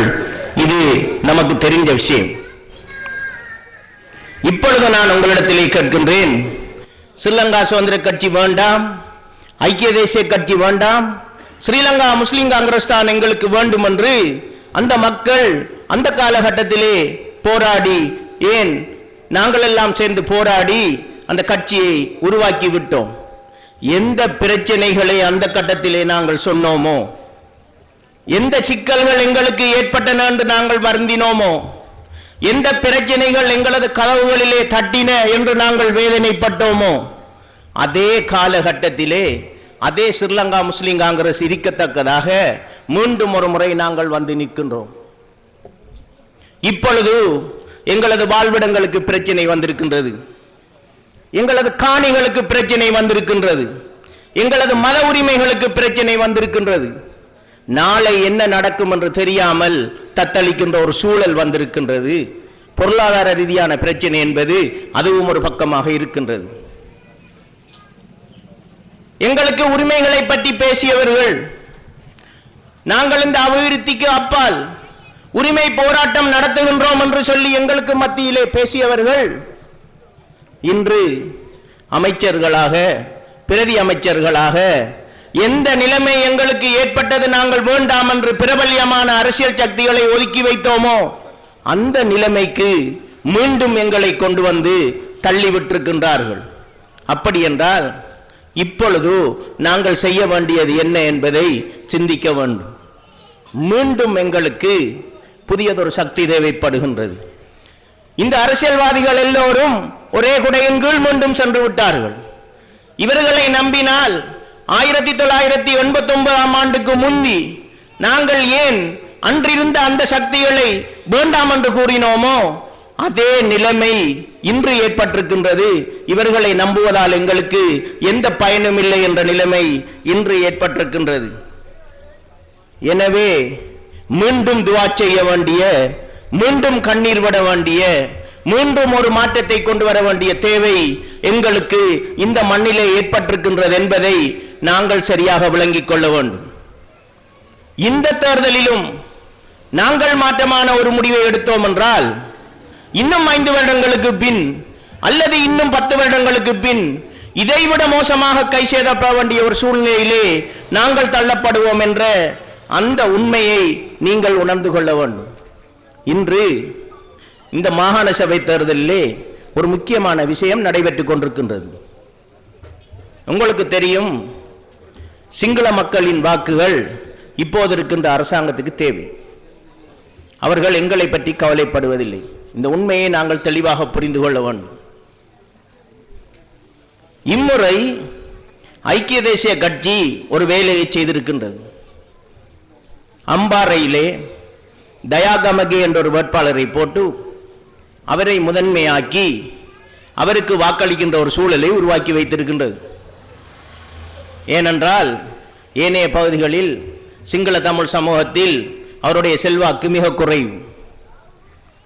இதன் காரணமாக அரசாங்கத்துக்கு ஒரு தேவை இருக்கின்றது. சிங்கள மக்களை எந்த வகையிலாவது மீண்டும் இந்த பகுதியிலே கவர்ந்தாக வேண்டும். எனவேதான் அவர்கள் மிகவும் திட்டமிட்டு ரொம்ப தந்திரமாக காய் நகர்த்தி இருக்கின்றார்கள். ஒரு தேர்தல் நடைபெறுகின்ற கட்டத்தில் எந்த விடயங்களை செய்வதற்கும் ஒரு அரசாங்கம் யோசிக்கும். அதுவும் சிறுபான்மை சமூக மக்களின் பெரும்பான்மை வாக்குகள் இருக்கின்ற ஒரு மாகாணத்தில் இருக்கின்ற மக்கள் முடிவுகளை மாற்றி எடுத்துவிடக் கூடாது என்பதற்காக மிகவும் திட்டமிட்டு காய்களை நகர்த்துகின்ற ஒரு வேலையை செய்யும். ஆனால் இந்த அரசாங்கம் அப்படி செய்யவில்லை. இப்பொழுது தம்பள பிரச்சனை மீண்டும் விஸ்வரூபம் எடுத்திருக்கின்றது. ஜமல்மலை பகுதியிலே கொண்டு போய் புத்தர் சிலை வைக்கப்படுகின்றது. பள்ளிவாசல் மூடப்பட்டிருக்கின்றது. இப்படிப்பட்ட இக்கட்டான சூழல்கள் வந்தால் எங்களுக்கு என்ன நடக்கும்? உடனடியா ஒரு உணர்ச்சி வரும். இந்த கட்டத்திலே கூட திட்டமிட்ட குடியேற்றம், அத்துமீறிய காணி உரிமைகளை பெற்றுக்கொள்ளல் என்ற நிகழ்ச்சிகள் நடைபெற்றுக் கொண்டிருந்தால் எங்களுக்கு தானாகவே ஒரு உணர்ச்சி வரும். இந்த உணர்ச்சிக்கு நாங்கள் என்ன செய்வோம்? இந்த அரசாங்கத்துக்கு வாக்களிப்பதில்லை. அப்படி என்றால் எதுக்கு வாக்களிப்பது? உடனடியாக நாங்கள் முடிவுக்கு வருவோம், அடுத்த சக்தி எங்கட சக்தி இருக்கு, முஸ்லிம் காங்கிரஸ் தான், நாங்க அதுக்கு தான் போட் போடணும் என்று எங்களது உணர்ச்சியிலே உணர்வு பூர்வமாக வேறு எதையும் சிந்திக்காது உடனடியாக நாங்கள் முடிவெடுப்போம். இதைத்தான் அரசாங்கம் எதிர்பார்க்கின்றது. அவர்கள் சிங்கள மக்களின் வாக்குகளை கவர்வதற்காக அவர்களோட திட்டத்தை வகுத்து விட்டார்கள். முஸ்லிம் மக்களின் வாக்குகளை கவர்வதற்காக இவர்கள் வழியே நிற்கின்றார்கள். எனவே நாங்கள் இந்த கட்டத்திலே ஸ்ரீலங்கா முஸ்லிம் காங்கிரசுக்கு வாக்களித்தால் இந்த தேர்தல் முடிந்தபின் அவர்களுக்கு 2 சாய்ஸ் இருக்கு. ஒன்று என்ன செய்வார்கள்? கூட்டமைப்போடு சேர்ந்து ஒரு ஒப்பந்தம் செய்து சமநிலையில் நின்று பேசி, கடந்த காலத்தை போலல்ல இப்பொழுது சமநிலையில் நின்று பேசலாம், எங்களது முஸ்லிம் சமூகத்துக்கு இந்த உரிமைகளை நீங்கள் தர வேண்டும் என்ற ஒரு சமநிலையில் நின்று பேசி அந்த உரிமைகளை பெற்றுக் கொள்கின்ற ஒரு வாய்ப்பு அவர்களுக்கு கிடைக்கலாம். இதனால் சமூகத்துக்கு மட்டும்தான் நன்மை கிடைக்கும். அடுத்த பக்கம் அரசாங்கத்தோடு போய் சேர்ந்து கொண்டால் இந்த விடயங்களுக்கெல்லாம் அப்பால் அவர்களுக்குரிய நன்மைகள் நிறைய இருக்கின்றன. கடந்த காலத்திலே இப்படிப்பட்ட கட்டங்கள் வந்த நேரத்தில் எங்களது தலைமைகள் அந்த முடிவை தான் எடுத்திருக்கின்றன. எடுத்துவிட்டு மக்களுக்கு மத்தியிலே வந்து மக்கள் எங்காவது போகின்ற கூட்டத்திலே கொஞ்சம் பிரச்சனைப்படுத்தினால் தலைமைத்துவத்தின் தீர்க்க தரிசனமான முடிவை நீங்கள் ஏற்றுக்கொள்ள வேண்டும் என்ற ஒரு வார்த்தையிலே இந்த விடயத்தை முடித்துவிட்டு உடனடியாக போய்கொண்டே இருப்பார்கள். 4 வருடம் 5 வருடம் 6 வருடத்துக்கு பிறகு இந்த பிரச்சனைகள் மறைந்து வேறு பிரச்சனைகள் சமூகத்திலே வந்துவிடும். எனவே மக்கள் இதையெல்லாம் ஞாபகத்திலே வைத்திருக்க மாட்டார்கள் என்று அவர்கள் முடிவெடுத்துக் கொண்டு போய்கொண்டே இருப்பார்கள். நாங்களும் ஏமாந்து விடுவோம்.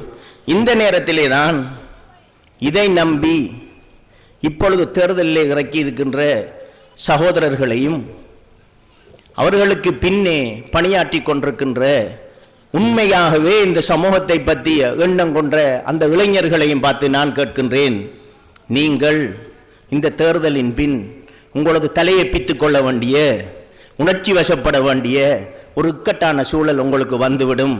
நிச்சயமாக முஸ்லிம் காங்கிரஸ் அப்படிப்பட்ட ஒரு முடிவைத்தான் இந்த தேர்தலின் பின்னர் எடுக்கப் போகின்றது என்று நான் நம்புகின்றேன். என்னுடைய அரசியல் அனுபவம் அப்படித்தான் சொல்கின்றது. அப்படி ஒரு முடிவெடுக்கின்ற கட்டத்தில் நாங்கள் ஏமாந்து விடுவோம் சகோதரர்களே. எனவே இப்பொழுது இருக்கின்ற சகோதரர்கள், இளைஞர்கள் தயவு செய்து சிந்தித்து நாம் என்ன வகையான முடிவை எடுக்க வேண்டும் என்று இந்த கட்டத்திலே முடிவெடுத்து ஆத்திரப்படாமல், உணர்ச்சி வசப்படாமல் நிதானமாக சிந்தித்து நாங்கள் இங்கே கூறுகின்ற கருத்து சரியா என்பதை சிந்தித்து அந்த வழியிலே இந்த இளைஞர்கள் முடிவெடுக்க வேண்டும், இங்கிருக்கின்ற சகோதரர்கள் முடிவெடுக்க வேண்டும் என்று நான் உங்களிடத்திலே கேட்டுக்கொள்கின்றேன்.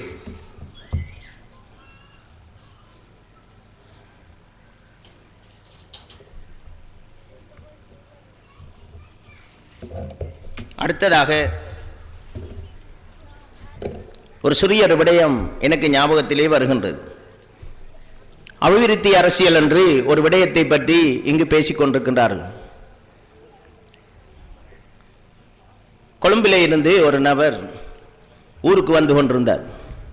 வரும்போது ஒரு கடையிலே பார்த்தார். இடையிலே தன்னுடைய பிள்ளைக்கு பொருத்தமான ஒரு அழகான உடுப்பு தெரிந்தது. பார்த்தால் ரொம்ப அழகாக அந்த உடுப்பு இருந்தது. பார்த்தவுடன் தன் பிள்ளைக்கு அந்த உடுப்பை நாம் வாங்கி கொண்டு சேர்க்க வேண்டும் என்று விரும்பி எதுவும் கேட்கவில்லை, கடையிலே போய் அந்த உடுப்பை வாங்கி கொண்டு வீட்டுக்கு கொண்டு வந்தார். பிள்ளைக்கு போட்டு பார்த்தான், ரொம்ப அழகாத்தான் இருந்தது. 3 நாள் பெருநாளைக்கு உடுப்பு பிள்ளைக்கு. எல்லாரும் பார்த்துட்டு இந்த உடுப்பு ரொம்ப வடிவா இருக்கு, இந்த உடுப்பு ரொம்ப வடிவா இருக்கு, எங்க வாங்கினீங்கன்னு கேட்டாங்க.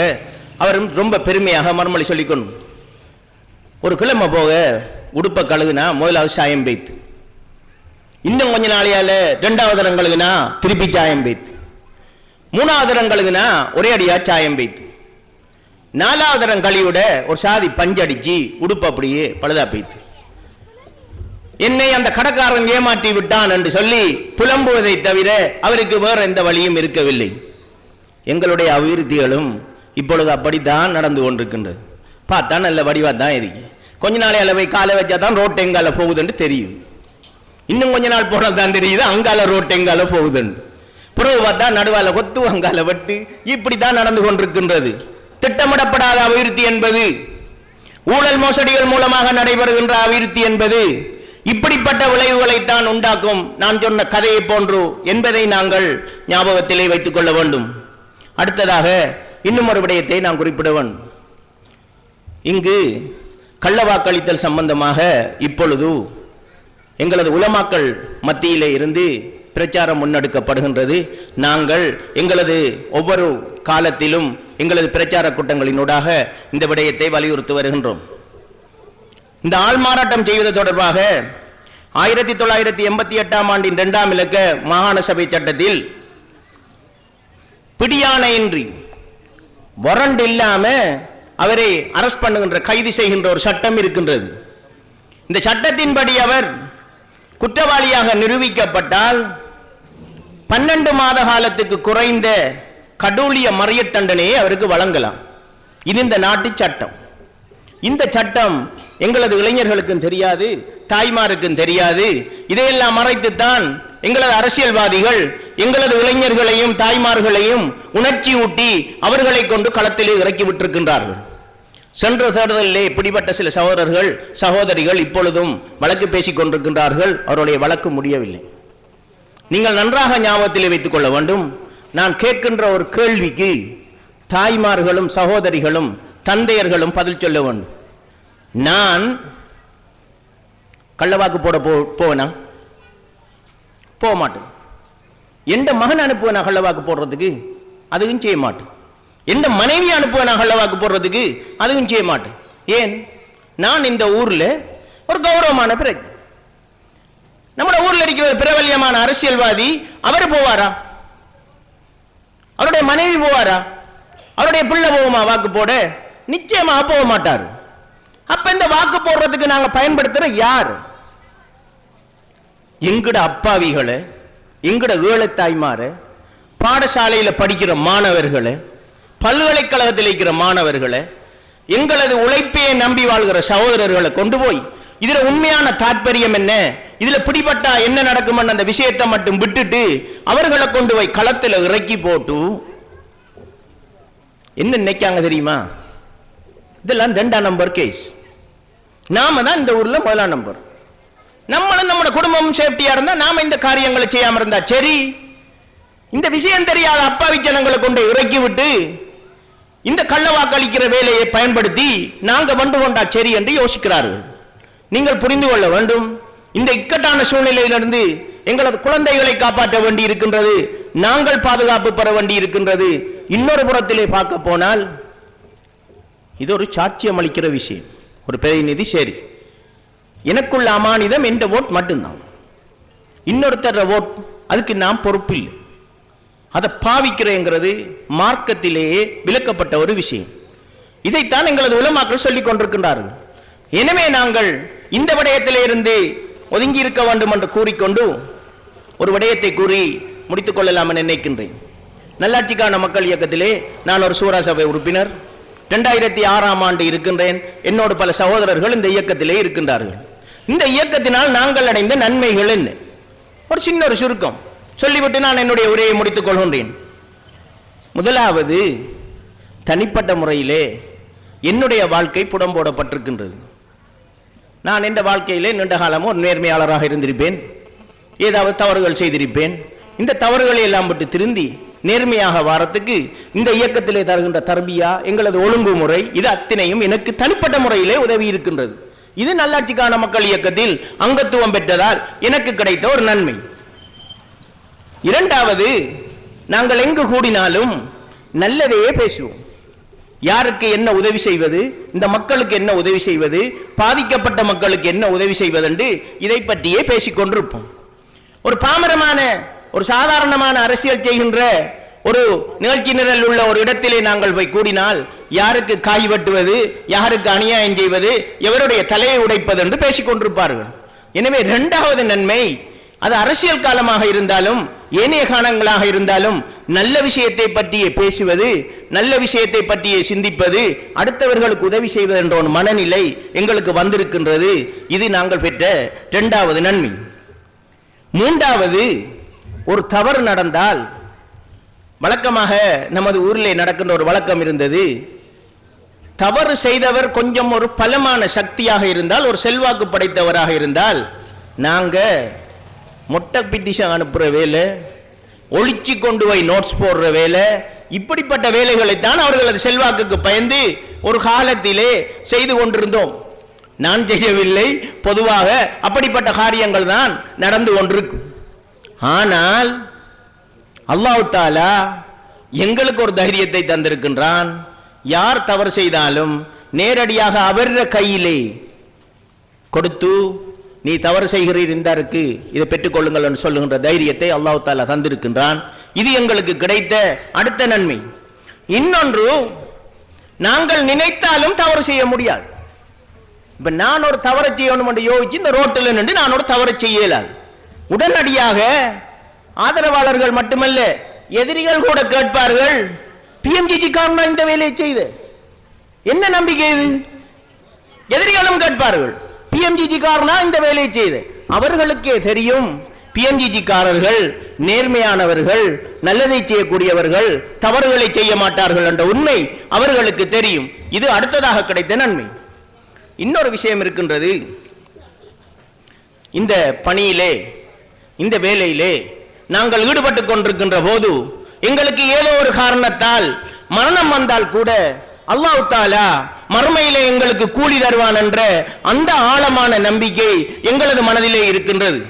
இந்த நம்பிக்கை தானே எங்களது வாழ்க்கை, இதுதானே எங்களுக்கு முக்கியமான விஷயம். எனவே இந்த விஷயம் இந்த நல்லாட்சிக்கான மக்கள் இயக்கத்தில் இருப்பதால் எங்களுக்கு கிடைத்திருக்கின்றது. உங்களிடத்திலே நாங்கள் கேட்டுக்கொள்வது அதுதான், இந்த நம்பிக்கை, இந்த நிலைமை நமக்கும் ஏற்பட வேண்டும் என்றால் நாம் உழைக்க வேண்டிய இடம் நல்லாட்சிக்கான மக்கள் இயக்கம்தான். இதை இளைஞர்கள் புரிந்து கொள்ள வேண்டும், சகோதரர்கள் புரிந்து கொள்ள வேண்டும், தந்தையர்கள் புரிந்து கொள்ள வேண்டும், தாய்மார்கள் புரிந்து கொள்ள வேண்டும், சகோதரிகள் புரிந்து கொள்ள வேண்டும் என்று கேட்டு, நீங்கள் அனைவரும் இந்த இயக்கத்தின் பின்னால் அணிதிரள வேண்டும் என்று கேட்டு, எதிர்வருகின்ற 8ஆம் தேதி நல்லாட்சிக்கான மக்கள் இயக்கத்தின் இரட்டை கொடி சின்னத்துக்கு நீங்கள் வாக்களிக்க வேண்டும் என்று கேட்டு என்னுரையை நிறைவு செய்கின்றேன். நன்றி. அஸ்ஸலாமு அலைக்கும்.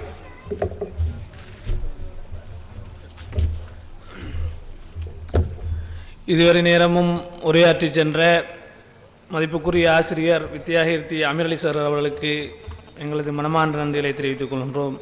ஜஸாக்குமுல்லாஹு ஹைரன் ஹைரல் ஜஸா. அடுத்ததாக இங்கு உரையாற்றுவதற்கு நான் அழைப்பது எமது நல்லாட்சிக்கான மக்கள் இயக்கத்தின் சூரா சபை உறுப்பினர் பொறியியலாளர் ஃபதுல் ஹக் சார் அவர்களை சற்று நேரம் உரையாற்றுமாறு அன்புடன் அழைக்கின்றோம்.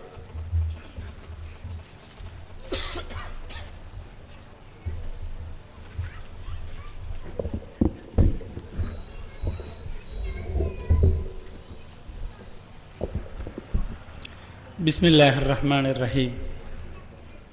நல்லாட்சிக்கான மக்கள் இயக்கத்தின் இந்த 5வது மக்கள் சந்திப்பில் இந்த மேடையில் வீற்றிருக்கின்ற எமது சூரா சபை உறுப்பினர்களான சகோதரர் முன்னாள் நகரசபை உறுப்பினர் அல்ஹாஜ் ஏஜிஎம் ஹாரூன் அவர்களே, நகரசபையின் எதிர்க்கட்சி தலைவர் பொறியியலாளர் அப்துல் ரஹ்மான் அவர்களே, சூரா சபை உறுப்பினர் ஆசிரியர் ஜவாஹிர் சார் அவர்களே, மட்டக்களப்பு போதனா வைத்தியசாலையின் பிரதான தாதி உத்தியோகத்தர் ஜனூப் அவர்களே, எமது செயற்குழு உறுப்பினர் சித்திக் அவர்களே, மாகாண கணக்காளர் ஜுஹைர் அவர்களே, நகரசபையின் எதிர்க்கட்சி உறுப்பினர் ஷேக் சபீல் நலிமி அவர்களே, வித்யாகீர்த்தி அமீர் அலி ஆசிரியர் அவர்களே, மற்றும் எமது சூரா சபை உறுப்பினரும் இந்த நிகழ்வை தலைமை தாங்கி நடத்தி கொண்டிருப்பவருமான மௌலவி ஓய்ஸ் அவர்களே, இந்த உரையை செவிமடுத்துக் கொண்டிருக்கின்ற, இங்கு வருகை தந்து உன்னிப்பாக கவனித்துக் கொண்டிருக்கின்ற சகோதரர்களே, வீடுகளில் இருந்து இதனை கேட்டுக்கொண்டிருக்கின்ற தாய்மார்களே, இளைஞர்களே, சிறார்களே, அதே போன்று எமது இணையதளத்தினூடாகவும் எமது நேரடி ஒளிபரப்புகளை செவிமடுத்துக் கொண்டிருக்கின்ற பார்த்து கொண்டிருக்கின்ற சகோதரர்களை அனைவருக்கும் எனது சலாம், அன்பின் பணிவு. இந்த நகரசபை தேர்தலில், இந்த மாகாண சபை தேர்தலை பொறுத்த வகையில் நல்லாட்சிக்கான மக்கள் இயக்கம் எப்படி ஏனைய கட்சிகளில் இருந்து ஒரு வித்தியாசமான ஒரு நம்பிக்கையான சக்தி என்பதை நாம் சிறிது உங்கள் முன் சில கருத்துக்களை முன்வைக்கலாம் என்று நினைக்கின்றேன். ஏற்கனவே இங்கு பேசிய சகோதரர் சபீல் அவர்கள் குறிப்பிட்டது போல, எமது அமீர் அலி ஆசிரியர் அவர்கள் குறிப்பிட்டது போலவும், இந்த மாகாண சபை என்பது முஸ்லிம்களுடைய உரிமைகளுக்கான ஒரு முக்கிய தேர்தலாக இருக்கின்றது. நகரசபை தேர்தலை பொறுத்த வகையில் அது அபிவிருத்தியை பற்றி பேசுகின்ற, உள்ளூர் விவகாரங்களை கவனிக்கின்ற ஒரு தேர்தலாக இருந்தது.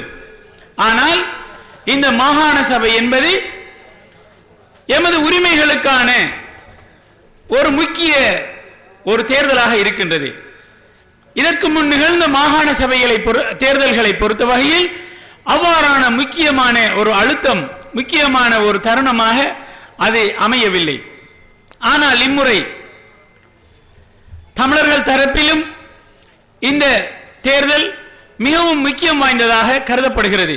எனவேதான் சிறுபான்மை மக்களுக்கு மத்தியில் தமது செல்வாக்கை நிரூபிக்க வேண்டிய மிக நிர்பந்தமான ஒரு சூழ்நிலையில், ஆங்கிலத்திலே சொல்வதாக இருந்தால் வெரி டெஸ்பரேட் சிச்சுவேஷன், மிகவும் நிர்பந்தம், மிகவும் விட்டு கொடுக்க முடியாத ஒரு சூழ்நிலையில் அரசாங்கம் இருக்கிறது. எனவேதான் இந்த மாகாண சபையை ஒரு வருட காலங்களுக்கு முன்னால் இதனை கலைத்து விடுவதற்கு இந்த அரசாங்கம் முன்வந்தது. காரணம், ஜெனீவாவில் அடுத்த அமர்வு இடம்பெறுவதற்கு முன்னே இலங்கையிலே என்ன நடவடிக்கைகளை நாங்கள் இந்த செய்து காட்ட வேண்டும் என்று இந்த அரசாங்கம் ஹிலாரி கிளின்டனின் அந்த சந்திப்பிலே இவர்கள் பட்டியலிட்டு கொடுத்திருக்கின்றார்கள். அதில் குறிப்பாக பல விடயங்கள் இருக்கின்றன. உண்மையில் இந்த மாகாண சபை சிறுபான்மையர்களுக்கு சொந்தமான அதிகாரங்களை மத்திய அரசாங்கம் கையில் வைத்திருக்காமல் சிறுபான்மை மக்களிடமே மீளவும் ஒப்படைக்கப்பட வேண்டும் என்கின்ற ஒரு சரத்து, ஒரு விடயம் அந்த இவர்கள் ஏற்றுக்கொண்டிருக்கின்ற செயல் பட்டியலிலே இடம்பெற்றிருக்கின்றது. எனவே இதனை மிக தந்திரமாக செய்து முடிக்க வேண்டும், மிக தந்திரமாக காய் நகர்த்த வேண்டிய ஒரு சூழ்நிலையில் அரசாங்கம் இருக்கின்றது. எனவே தான் இந்த தேர்தலை மிக அவசரமாக நடத்த வேண்டும் என்கின்ற முடிவுக்கு அரசு வந்திருக்கின்றது. ஆனால் நமக்கு தெரியும், இந்த அரசுக்கு சர்வதேச ரீதியாக ஒரு நல்ல பெயர் கிடையாது. இந்த அரசுக்கு இந்த நாட்டில் இருக்கின்ற பெரும்பான்மை சிங்களவர்கள் மத்தியிலும் கூட, சிங்கள புத்திஜீவிகள் மத்தியில், இந்த பெரும்பான்மை சமூகத்தின் சிந்தனாவாதிகளுக்கு மத்தியில், சாதாரண பொதுமக்கள் மத்தியிலும் கூட இந்த அரசுக்கு நல்ல பெயர் கிடையாது. இதே போன்றுதான் இந்த நாட்டிலே வாழ்கின்ற சிறுபான்மை மக்களிடமும் இந்த அரசுக்கு துளியளவும் நல்ல பெயர் கிடையாது. நமக்கு தெரியும், இந்த மேடையில் பலதரம் பேசப்பட்டது போன்று சிறுபான்மைகளின் உரிமைகளை சூறையாடி கொள்வதிலும் அவர்களுக்கு ஏமாற்றுவதிலும் இதனை விட மிகவும் கெட்டித்தனமான ஒரு அரசாங்கத்தை நாங்கள் இதுவரை காணவில்லை. எனவேதான் மிகவும் சிக்கலான ஒரு மாகாண சபை தேர்தல். இந்த மாகாண சபையிலே தன்னுடைய காரியங்களை சாதிக்க வேண்டும் என்று துடித்துக் கொண்டிருக்கின்ற ஒரு அரசாங்கம், இதற்கு யார் துணை போவது, இந்த அரசாங்கத்தை யார் தூக்கி நிறுத்துவது என்கின்ற ஒரு போராட்டத்திலே இன்று இந்த அரசுக்கு சார்பாக இந்த அரசு சின்னத்திலே போட்டியிடுகின்ற எமது முஸ்லிம் வேட்பாளர்கள் களமிறங்கி இருக்கின்றார்கள். அவர்களால் உரிமைகளை பற்றி பேசுவதற்கு பதிலாக கொங்கிரீட் வீதிகளை பற்றித்தான் இன்றும் பேசிக் கொண்டிருப்பதை நான் என் காதால் செவியுற்றேன். இன்று மாலையில் எமது மதிப்புக்குரிய பிரதி அமைச்சர் அவர்கள் 2 பொக்கெட் மீட்டிங்கள் என் காதிலே எட்டியது. ஒன்று குதாலேனிலே ஒரு சந்தியிலே இடம்பெற்றுக் கொண்டிருந்தது, இன்னும் ஒன்று இந்த வீதியின் தொங்கலில் இருக்கின்ற அந்த மூலையிலே அந்த சந்தியிலே இன்னும் ஒரு கூட்டத்தில் பிரதி அமைச்சர் பேசிக் கொண்டிருப்பதை செவியுற்றேன். அவரால் தன்னுடைய அரசியல் வரலாற்றை பற்றி, தன்னுடைய நேர்மையை பற்றி, தன்னுடைய இந்த சமூகத்துக்கு நான் எவ்வாறான ஒரு உரிமைகளை பெற்றுக் கொடுத்திருக்கிறேன் என்பதை எல்லாம் பட்டியல் போட முடியவில்லை. பாவம் அவரால் இந்த சமூகத்துக்கு தான் எந்த ஹன்சாட்டிலே எந்த பாராளுமன்றத்திலே என்ன உரிமைக்காக குரல் கொடுத்தேன் என்றோ அதனை மக்களுக்கு முன் தனது அந்த பிரதிகளை கொண்டு வந்து காட்டுவதற்கோ அவரால் முடியவில்லை. அவர் எதனை பேசிக் கொண்டிருக்கின்றார்? அவரது மீட்டிங்கை கேட்க வேண்டும் என்றே நான் சென்றேன். அவர் பேசிக் கொண்டிருக்கின்றார், ஹுதாலேனிலே நல்லாட்சிக்கான மக்கள் இயக்கம் என்பது கடந்த நகரசபை தேர்தலிலே உங்களிடம் பொய்யை சொன்னார்கள். என்ன சொன்னார்கள்? நீங்கள் வாக்கு போட்டால் ரவுமோலையுடைய ஆளை அவர்கள் நகர முதல்வராக மாற்றி விடுவார் என்று அவர்கள் பொய் சொன்னார்கள். நாங்கள் பொய் சொல்ல வேண்டிய எந்த தேவையும் இல்லை. அவர் சொல்கிறார், அவருக்கு பொய் சொல்ல வேண்டிய எந்த தேவையும் இல்லை. எனவேதான் அவர் அதிகமான விருப்பு வாக்குகளை ஜசீம் பெற்றிருந்த போதும் கூட நான் ஏனைய ஒருத்தரை அஸ்வர் அவர்களை நான் விரும்பிய ஒருத்தரை நகர முதல்வராக மாற்றினேன் என்று அவர் சொன்னார். இதில் இருக்கின்ற உண்மை என்ன என்பதை உங்களுக்கு தெரியும். நல்லாட்சிக்கான மக்கள் இயக்கம் இதனை ஒரு மூலதனமாக கருதி கடந்த தேர்தலில் பிரச்சாரம் செய்யவில்லை. இந்த செய்திகளை சொன்னவர் யார்? இவர் யாருடைய எந்த மௌலவியுடன் பேசினாரோ அந்த மௌலவியினூடாக ஊடகங்களுக்கு வழங்கப்பட்ட செய்திதான் அது. பின்னர் நகரசபை தேர்தல் முடிந்த பிறகு அவர்கள் என்ன சொன்னார்கள்? இவர் எங்களை ஏமாற்றி விட்டார். இன்னும் ஒரு படி மேலே சென்று அந்த மௌலவியுடைய ஆதரவாளர்கள் சொன்னார்கள், மௌலவியை சந்தேகம் நினைத்தார்கள். எப்படி நாங்கள் ஏமாற்றப்படுவதற்கு மௌலவி துணை போனார் என்று அவர்கள் மிகவும் கவலைப்பட்டார்கள். இதற்கும் நல்லாட்சிக்கான மக்கள் இயக்கத்துக்கும் எந்த சம்பந்தமும் கிடையாது. இது வளமையான வாக்குறுதிகளும் வளமையான ஏமாற்று வித்தைகளும். ஊடகங்களில் வந்த செய்தியை நாங்கள் சொன்னோம், இவ்வாறான ஒன்று இருப்பதென்று மௌலவிதான் சொன்னார். அதே மௌலவிதான் கடந்த காலங்களில் மிக அண்மை காலத்தில் இந்த உள்ளூராட்சி அரசில் ஊழல் இருக்கிறது என்று சொன்னார். பின்னர் அந்த அரசை அவர் அந்த உறுப்பினர்களையே அந்த கட்சி ஆட்களையே ஆதரிப்பதற்கு இன்று முன் வந்திருக்கிறார். இங்கு நான் சொல்ல வருகின்ற விடயம் அதே போன்றுதான். எமது பிரதி அமைச்சருக்கு உரிமைகளை பற்றி பேசுவதற்கு அவருடைய பிரதிகளை பாராளுமன்ற ஹன்சாட்டுகளை காட்ட முடியுமாக இருந்தால் மிகவும் சந்தோஷமாக இருக்கும். ஆனால் அவரால் காட்ட முடியாது. பாவம் அவர். இந்த சந்தியிலே அவர் பேசிக் கொண்டிருக்கின்றார். நான் நினைத்தால் உங்களுக்கு 10 லட்சம் ரூபாய் செலவழித்து இந்த கான்கிரீட் வீதிகளை போட்டுக் கொண்டிருக்கின்றேன், இதற்கு பதிலாக உங்களுக்கு அரிசிகளை வேண்டி தந்திருந்தால் நான் நீங்கள் சாப்பிட்டு முடித்து விட்டு இருப்பீர்கள். ஆனால் அது ஒரு நிரந்தரமான ஒரு அபிவிருத்தி கிடையாது. பாடசாலைகள் எமது பிள்ளைகளுக்கு தேவைப்படுகின்றன. நான் பாடசாலைகளை கட்டுகிறேன், கான்கிரீட் வீதிகளை போட்டு உங்களுக்கு நிரந்தரமான அபிவிருத்திகளை செய்து தந்திருக்கிறேன் என்று சொல்கிறார். ஊரெல்லாம் இதே கதையை சொல்லி திரிகிறார். கடந்த 25 வருட கால அரசியலை, ஒரு 1/4 நூற்றாண்டு கால அரசியல் வரலாற்றை கொண்ட இந்த மனிதர் சந்தியாக மாலை நேரங்களில் இவ்வாறான பிதற்றல்களை செய்து கொண்டிருப்பது இவரது அரசியலுக்கே ஒரு நல்ல ஒன்றாக தெரியவில்லை.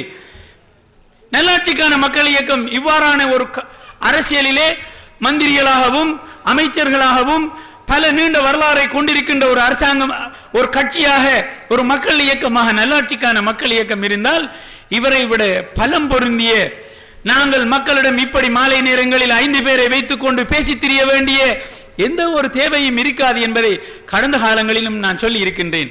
எனவே நாங்கள் இங்கே உடனடியாக தள்ளுபடி செய்ய வேண்டியதாக எமது பிரதி அமைச்சரின் அரசியல் இருக்கின்றது. அவர் உரிமைக்காக பேசுவார் என்பதற்காக எந்த ஒரு ஆதாரமும் கிடையாது. கடந்த கால வரலாற்றிலே அவரால் அதை செய்ய முடியாமல் போன காரியம். அவரிடம் இருக்கின்ற, அவர் முன்வைத்திருக்கின்ற பிரதிநிதி இப்பொழுது அந்த அபேட்சகர் தான் உரிமைக்காக குரல் கொடுப்பாரா என்ற ஒரு ஆராய்ச்சியை செய்து பார்க்கலாம். இல்லை, அமைச்சர் தான் செய்யவில்லை. இப்பொழுது அமைச்சர் முன்கொண்டு வந்திருக்கின்ற அந்த நபர் அவர் செய்வாரா என்று ஒரு கேள்வியை கேட்போம். அதற்கு என்ன வரலாறு என்று பார்ப்போம். வரலாறு ஏதாவது இருக்கிறதா என்று பார்ப்போம். அதற்கு ஒரு நல்ல உதாரணத்தை சொல்லலாம். என்ன சொல்லலாம்? உங்களுக்கு தெரியும், அந்த அபேட்சகர் ஒரு மிக முக்கிய பள்ளிவாயலில் ஒரு ட்ரஸ்டி, நம்பிக்கையாளர் சபையில் இருந்தார். அவர் இருக்கின்ற பொழுதுதான் அந்த பள்ளிவாயல் நிலம், அந்த காணி கடைத்தெருக்கள் சூறையாடப்பட்டதற்காக நீதிமன்றத்திலே வழக்கு தொடரப்பட்டது. அந்த வழக்கு தொடர்கின்ற அந்த முழு பணியிலும் அந்த நம்பிக்கையாளர் சபை ஈடுபட்டிருக்கின்றது. இப்பொழுது அந்த பிரதி அமைச்சரிடம் இருந்து ஒரு அழைப்பு வருகிறது, நீங்கள் எனது சார்பாக, என்னுடைய கட்சி சார்பாக இந்த ஊரிலே நீங்கள் தேர்தலில் இறங்க வேண்டும் என்று ஒரு அழைப்பு வருகிறது. இப்பொழுது என்ன செய்ய வேண்டும்? இவர் உரிமைக்காக பேசுகின்ற ஒருவராக இருந்தால் என்ன செய்திருக்கலாம்? வருங்காலத்தில் உரிமை பற்றி பேசுவார் என்ற நம்பிக்கையை குறைந்தபட்சம் நிரூபிப்பதற்கு ஒரு சந்தர்ப்பம் இருந்தது. என்ன சந்தர்ப்பம்? அவர் சொல்லி இருக்க வேண்டும், பிரதி அமைச்சர் அவர்களே, உங்களுடைய அழைப்பை நான் ஏற்றுக்கொள்கின்றேன், ஆனால் ஒரு நிபந்தனை, பள்ளிவாயலுக்கு சொந்தமான காணிக்காக நான் நம்பிக்கையாளர் சபையில் இருந்து போராடி கொண்டிருக்கின்றேன். நீங்கள் செய்ய வேண்டிய முதலாவது விடயம், அந்த காணியை திருப்பி எங்களிடம் ஒப்படைத்து விடுங்கள். பள்ளிவாசலுக்கு சொந்தமான வர்த்தக காணி, அது பல கோடி ரூபாய்கள் பெறுமதியான இந்த காணியை நீங்கள் சுவீகரிப்பதற்கு காரணமாக இருந்திருக்கின்றீர்கள். உங்களால் உருவாக்கப்பட்ட இந்த உள்ளூராட்சி சபை காரணமாக இருந்திருக்கின்றது. எனவே நாங்கள் கோர்ட்டிலே இருக்கின்ற வழக்கை பின்வாங்குவோம், நீங்கள் அந்த காணியை எங்களுக்கு தந்து விடுங்கள் என்று. அப்படி தந்தால் உங்களுடன் நான் வந்து அரசியல் செய்வதற்கு தயார் என்று அவர் சொல்லி இருக்க வேண்டும். அவர் செய்யவில்லையே. இந்த நிமிடம் வரை அவ்வாறான ஒன்று பள்ளிவாயலுக்கு இருக்கிறதா? இல்லை. அந்த வழக்கிலே மிகவும் சம்பந்தப்பட்ட மௌலவி ரகீப் அவர்கள் இருக்கின்றார்கள். அப்படியான ஒன்று கிடையாது.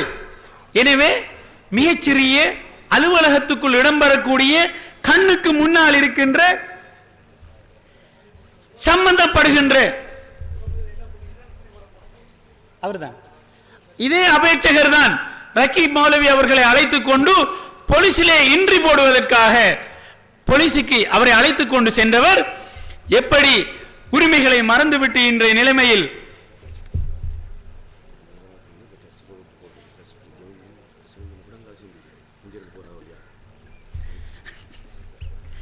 அது மாத்திரமல்ல, இன்றுள்ள நிலைமை ட்ரஸ்ட் போர்டிலே இருந்து அவர் ரிசைன் பண்ணிவிட்டு இந்த உரிமை போராட்டத்தை அப்படியே கைவிட்டு விட்டு அந்த சகோதரர், அவர், நான் நினைக்கின்றேன் அவர் நல்ல மனிதர், ஆனால் உரிமைக்காக போராடுவதற்கு அவரால் முடியாது.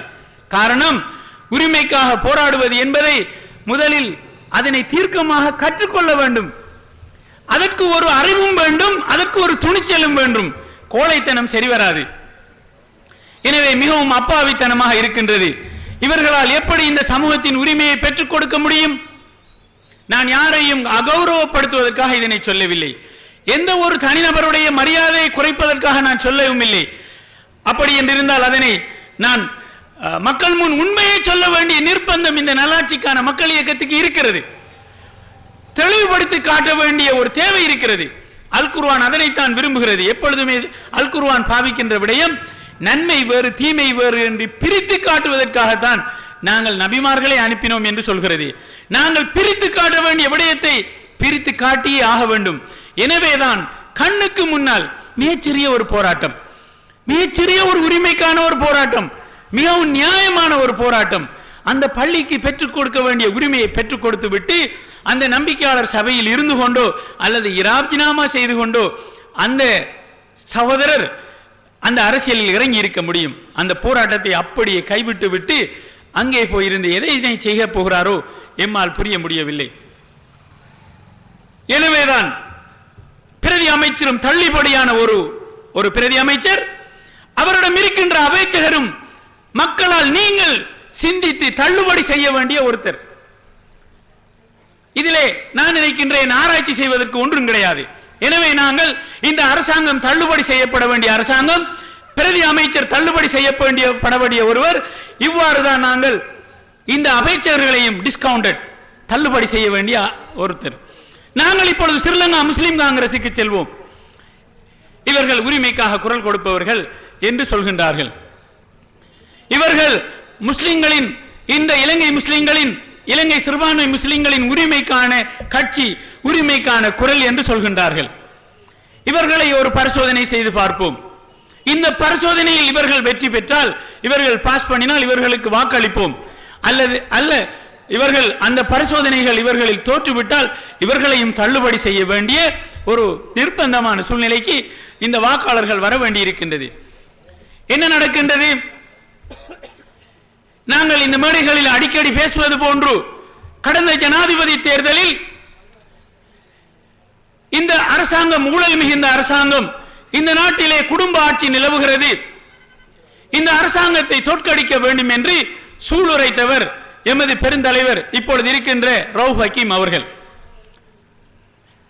மிகவும் உணர்ச்சி வசப்பட்டு பேசினார். ஐக்கிய தேசிய கட்சியுடன் சேர்ந்து இந்த அரசாங்கத்தை தோற்கடித்து இந்த ஜனாதிபதியை வீட்டுக்கு அனுப்ப போவதாக சூளுரைத்தார். ஆனால் அவரால் அந்த போராட்டத்தில் வெல்ல முடியவில்லை. துரதிர்ஷ்டவசமாக இந்த நாட்டில் இருந்த தேர்தலில் இருக்கின்ற பல குழப்பங்கள், பல பிரச்சனைகள் காரணமாக ஒரு வெற்றி மிகவும் கைக்கு எட்டாமல் போய்விட்டது. பிறகு என்ன நடக்கின்றது? 3 மாத காலத்திற்குள் அரசாங்கத்துடன் இணைந்து இந்த 17வது திருத்தச் சட்டத்தில் இருந்த விடயங்களை திருத்துகின்ற 18வது திருத்தச் சட்டத்திற்கு இவர்கள் வாக்களிக்கின்றார்கள். 17வது திருத்தச் சட்டம் மூலம் என்ன சொல்கிறது? இந்த நாட்டிலே இந்த நாட்டை ஊழல் இல்லாத இந்த நாட்டின் நிர்வாகத்துறையை சிறந்த முறையில் வைத்துக் கொள்வதற்காக ஒரு சுதந்திர போலீஸ் ஆணைக்குழு தேவை, ஒரு சுதந்திர நீதி ஆணைக்குழு தேவை, ஒரு சுதந்திர தேர்தல் ஆணைக்குழு தேவை என்றெல்லாம் 17வது திருத்தச் சட்டம் மூலம் சொல்கிறது. இதனை மாற்றுவதற்காக 18வது திருத்தச் சட்ட மூலத்தை கொண்டு வருகின்றார்கள். அது என்ன சொல்கிறது? இவற்றை அனைத்தையும் நிராகரிக்கிறது. அது மட்டுமல்லாமல் இந்த நாட்டின் ஜனாதிபதி 2 தடவைக்கு மேல் தெரிவு செய்யப்பட முடியாது என்கின்ற அந்த விடயத்தை நீக்கிவிட்டு ஏற்கனவே எமது சபையில் அவர்கள் குறிப்பிட்டது போன்று தனது ஆயுள் காலம் வரை ஒருவர் ஜனாதிபதியாக போட்டி போடுவதற்குரிய மிக பாரிய துரோகத்தை சிறுபான்மை மக்களுக்கு மாத்திரமல்ல பெரும்பான்மை மக்களுக்கும் இந்த நாட்டிலே ஒரு பெருந்துரோகத்தை செய்தவர்கள் இந்த ஸ்ரீலங்கா முஸ்லிம் காங்கிரஸ் தலைவர் உட்பட அவரது கூட்டத்தார். உங்களுக்கு தெரியும், அவர்களது தலைமைத்துவத்துக்கு இடையில் இப்பொழுது பிரச்சனை நிகழ்கிறது. என்ன பிரச்சனை? அரசாங்கத்துக்கு யார் அதிகம் விசுவாசி அல்லது அரசாங்கத்துடன் இலேசான ஒரு சண்டையை பிடித்து ஏதாவது ஒன்றை கூடுதலாக பெற்றுவிட்டு மீண்டும் அரசாங்கத்துடன் இணைவது. இவர்களால் எப்படி உரிமையை பற்றி பேச முடியும்? தம்புள்ளை பிரச்சனை வந்த பொழுது யாராவது பேசினார்களா பாராளுமன்றத்திலே? அதற்கான ஹன்சாடை அவர்கள் காட்டுவார்களா? தம்புள்ளை பிரச்சனை, தம்புள்ளை பள்ளி மதவாதிகளால் தகர்க்கப்பட்ட பொழுது அதனை மூடுவிடுமாறு அவர்கள் கோரிய பொழுது அதற்கு எதிராக பாராளுமன்றத்திலே பேசினோம் என்று ஏதாவது பாராளுமன்ற உரைகளை இவர்களால் கொண்டு வர முடியுமா? கொண்டு வர முடியாது. இவர்கள் பேசவில்லை. நாங்கள் அனைத்து ஹன்சாட்களை ஆராய்ந்திருக்கின்றோம், பார்த்திருக்கின்றோம். அவற்றை பரிசீலித்த பின்னர் மிகவும் கவலையாக இருந்தது. பாராளுமன்றத்தில் எழுந்து இப்படியான ஒரு விடயத்தை நீங்கள் செய்கின்றீர்கள், இது இந்த நாட்டு சிறுபான்மை முஸ்லிம்களுக்கு பாரிய துரோகம் என்று சொல்வதற்கு இவர்களால் முடியவில்லை என்றால் இவர்கள் எப்படி இந்த சமூகத்தின் உரிமைக்காக பேசுவார்கள்? இன்னும் ஒரு விடயத்தை எடுத்துக்கொள்வோம். பொத்துவிலே வேகாமம் பகுதியிலே முஸ்லிம்களுக்கு சொந்தமான விவசாய நிலங்கள் 1850 ஏக்கர் கெசட்டின் மூலமாக இந்த நாட்டிலே அந்த காணி அத்தனையையும் இந்த அரசாங்கம் பறிமுதல் செய்கிறது. இதற்கு எதிராக பாராளுமன்றத்தில் இவர்கள் பேசினார்களா? இதற்கு எதிராக என்ன நடவடிக்கை இவர்கள் எடுத்திருக்கின்றார்கள்? எந்த நடவடிக்கையும் இவர்கள் எடுக்கவில்லை. அந்த பொத்துவில் மக்கள் இவர்களது படிக்கட்டுகளை ஏறி இறங்குகிறார்கள். இவர்களுடன் மிகவும் மன்றாட்டமாக கேட்கிறார்கள், நீங்கள் ஏதாவது செய்யுங்கள் இந்த விடயத்திலே என்று. எதனை செய்தார்கள்? எதுவுமே செய்யவில்லை. தம்புள்ளை பள்ளி விவகாரம் நடக்கின்ற பொழுது நல்லாட்சிக்கான மக்கள் இயக்கம் இதற்கு என்ன நடவடிக்கை எடுக்கலாம் என்று இந்த நாட்டிலே இருந்த தலை சிறந்த சட்டத்தரணிகளை, முஸ்லிம் சட்டத்தரணிகளை நாடியது. நாங்கள் என்ன நடவடிக்கை எடுக்கலாம் என்று நாங்கள் கேட்டோம். இதற்குரிய வழக்கை நாங்கள் மேல் நீதிமன்றத்தில் தொடர்வதா என்ற ஆலோசனை அவர்களிடம் கேட்டோம். அவர்கள் அப்பொழுது சொன்னார்கள், இதில் இந்த நாட்டிலே இருக்கின்ற நீதித்துறை ஜனாதிபதிக்கு கீழால் வருகிறது. இந்த நாட்டில் இருக்கின்ற தலைமை நீதிபதியை நியமிக்கின்ற உரிமையை சுதந்திர நீதி ஆணைக்குழுவை இல்லாமல் ஆக்கியதில் 18வது திருத்த சட்ட மூலத்துக்கு வாக்களித்த இந்த ஸ்ரீலங்கா முஸ்லிம் காங்கிரஸையும் சாரும். இந்த ஸ்ரீலங்கா முஸ்லிம் காங்கிரஸ் இந்த நாட்டின் நீதித்துறையை தளம்பலடைய செய்திருக்கிறது. ஆங்கிலத்திலே சொல்வதாக இருந்தால் டீஸ்டபிலைஸ் என்று சொல்லுவோம். உறுதியற்ற தன்மை, டீஸ்டபிலைஸ், அதாவது அதனை ஆட்டங்காண செய்கின்ற ஒரு விடயம். இப்படி இருக்கின்ற நிலைமையில் நாங்கள் நீதிமன்றத்துக்கு சென்று நமக்கு எதிராக நமக்கு சார்பாக ஒரு தீர்ப்பு வரும் என்பதற்குரிய மிக குறைந்த பாசிபிலிட்டியே, மிக குறைந்த சந்தர்ப்பமே இருப்பதால் இதனை நாங்கள் நீதிமன்றத்துக்கு கொண்டு போய் செய்வதை விட இதனை அரசியல் ரீதியாக செய்வது, பாராளுமன்றத்தில் செய்வது, உரிமைக்கான பேரமாக இதனை பேசுவதுதான் சாத்தியம் என்று சொன்னதன் காரணமாகத்தான் இன்றைய தேதி வரை நல்லாட்சிக்கான மக்கள் இயக்கம் ஒரு வழக்கை தொடர்வதில் இருந்து பின்னிக்கின்றதே தவிர அடுத்த கணமே நல்லாட்சிக்கான மக்கள் இயக்கத்திற்கு இதனை வழக்கு தொடர வேண்டும் என்றிருந்தால் நாங்கள் வழக்கு தொடர்ந்திருப்போம்.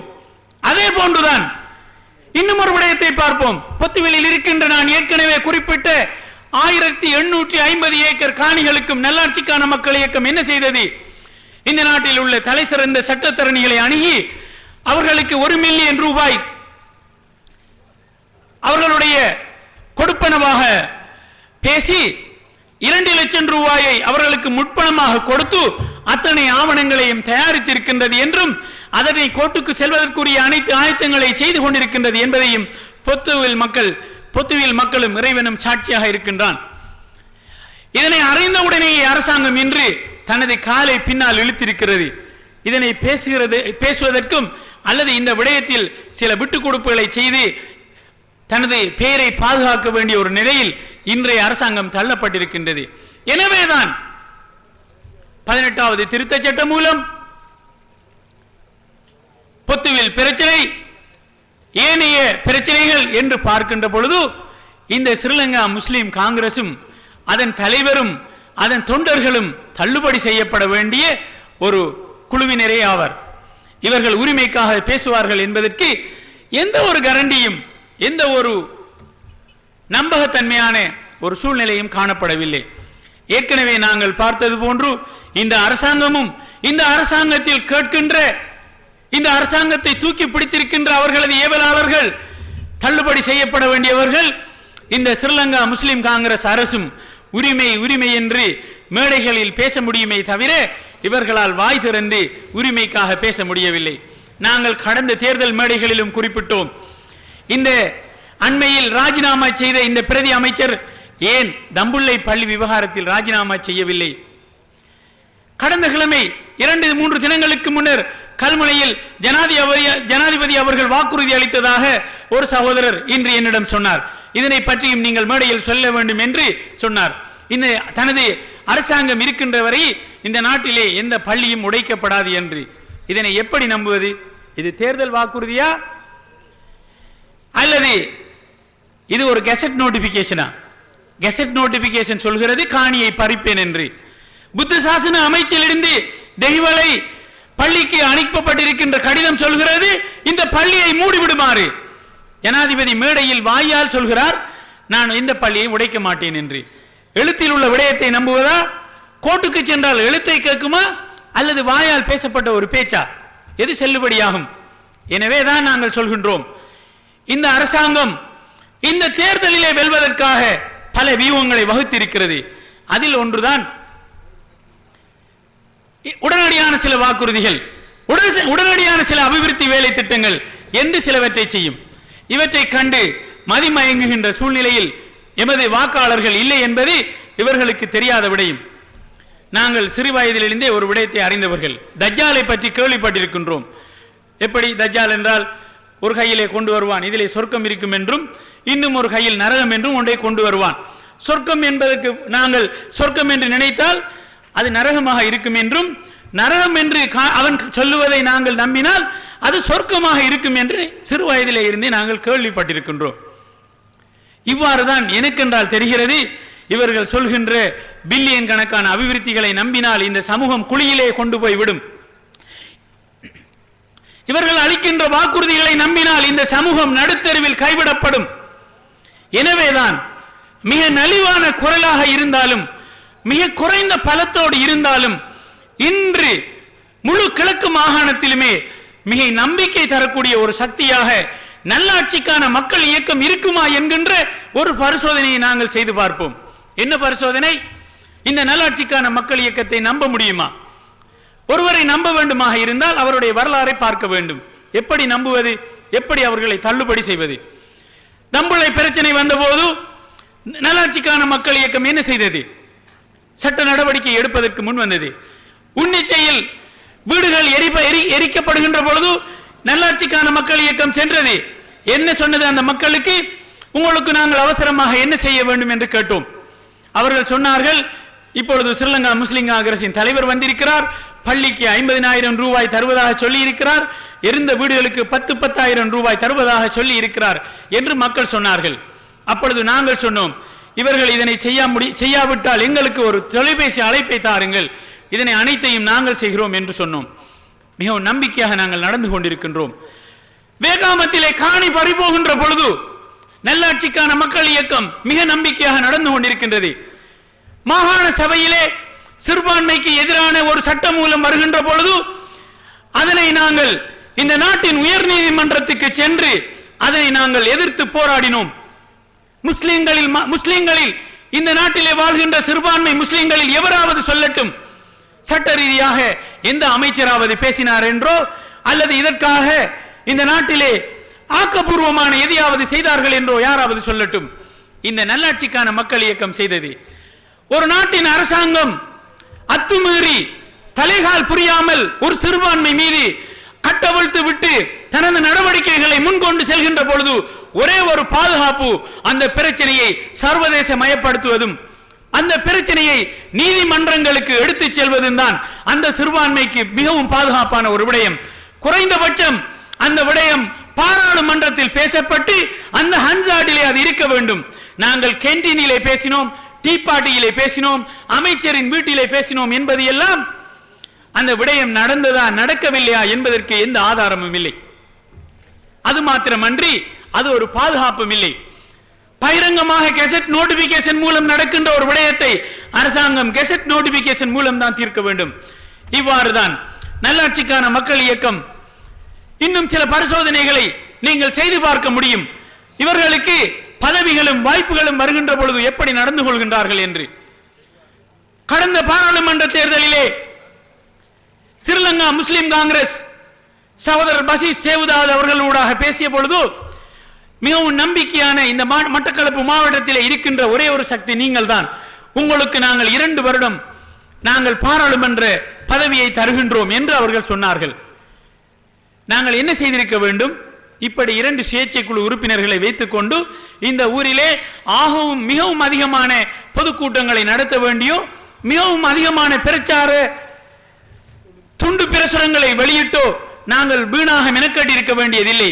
பதவிகள் எங்களுக்கு தேவை என்றிருந்தால் நாங்கள் அந்த உடன்படிக்கையில் கைச்சாத்திட்டு எங்களுடைய ஒருத்தரை நாங்கள் அந்த பாராளுமன்ற உறுப்பினராக பார்த்து மகிழ்ச்சி அடைந்திருப்போம். ஏனைய கல்குடாவில் இருந்து வந்த ஒரு பாராளுமன்ற உறுப்பினர் அப்படித்தான் சொன்னார். நான் உங்களை எமது பிரதி அமைச்சரை நான் முதலமைச்சராக வைத்து பார்க்க வேண்டும் என்று ஆசைப்பட்டேன். எங்களுக்கு இவ்வாறான எந்த ஆசையும் கிடையாது. எவரையும் எங்கேயும் வைத்து பார்க்க வேண்டும் என்கின்ற அற்பத்தனமான ஆசைகள் எங்களுக்கு கிடையாது. நாங்கள் எதனை பார்த்தோம்?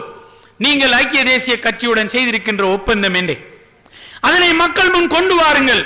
அப்படி உங்களால் கொண்டு வர முடியும் என்றால், அதனை வெளிப்படையாக நீங்கள் செய்ய முடியும் என்றால் உங்களது இந்த விடயத்தை நாங்கள் பரிசீலிக்கலாம் என்று சொன்னோம்.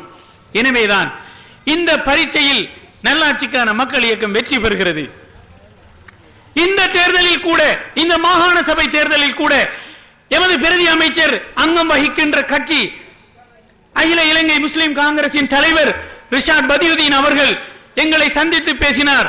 நீங்கள் இந்த மட்டக்களப்பு மாவட்டத்திலே எந்த ஒருவரையும் நாங்கள், இந்த காத்தான்குடியிலே நாங்கள் எந்த ஒரு உறுப்பினரையும் நாங்கள் அபேட்சகரையும் நாங்கள் நியமிக்க மாட்டோம். நல்லாட்சிக்கான மக்கள் இயக்கம் விரும்புகின்ற ஒரு அபேட்சகரை போடுங்கள், உங்களுக்கு வெற்றி நிச்சயம் என்று சொன்னார். உங்களுக்கும் தெரியும், வெல்வதற்குரிய வாய்ப்புகள் அதிகம். நாங்கள் என்ன சொன்னோம்? இல்லை, எங்களை விட்டு விடுங்கள். உங்களுடன் சேர்ந்து வெல்வதை விட உங்களுடன் சேர்ந்து வென்ற பின்னால் ஒன்றும் செய்ய முடியாத, கையால் ஆகாத நிலைமையை விட நாங்கள் மக்கள் முன்னால் சுதந்திரமாக பேசிக் கொண்டிருக்க வேண்டிய தேவை இருக்கிறது. மக்கள் நினைத்தால், மக்கள் முடிவெடுத்தால் நாங்கள் வெற்றி பெறுவோம். இறைவனுடைய உதவியை கொண்டு மக்கள் தான் முடிவெடுப்பவர்களை தவிர எமது மதிப்புக்குரிய இந்த பிரதி அமைச்சர்களோ அவரது பேச்சாளர்களோ சொல்வது போன்று இவர்கள் இத்தனை வாக்கெடுப்பார்கள், இத்தனை சீட்டெடுப்பார்கள் என்று ஆர்வம் கூடுகின்ற எந்த ஒரு தேவையில்லாத விடயங்களுக்கும் நேரம் செலவழிக்க வேண்டிய, அதனை பற்றி கற்பனை செய்ய வேண்டிய விடயங்கள் எதுவும் எங்களுக்கு தேவையில்லை. நாங்கள் உங்களை நம்புகிறோம், மக்களை நம்புகிறோம். மக்களை சிந்திக்க தூண்டுவதனூடாக இந்த நாட்டிலே சிறுபான்மை முஸ்லிம்களுக்கு மத்தியில் ஒரு சிறந்த அரசியல் விழிப்புணர்ச்சியை நாங்கள் ஏற்படுத்த முடியுமாக இருந்தால் அது நிரந்தரமானது. இன்ஷா அல்லாஹ் ஆங்கிலத்திலே சொல்வதாக இருந்தால் சஸ்டைனபிள், நிரந்தரமானது, நீடித்து நிலைக்கக்கூடியது. அதனைத்தான் நாங்கள் எதிர்பார்க்கிறோம். நாங்கள் ஒரு ஆர்வத்தை சொல்லலாம்.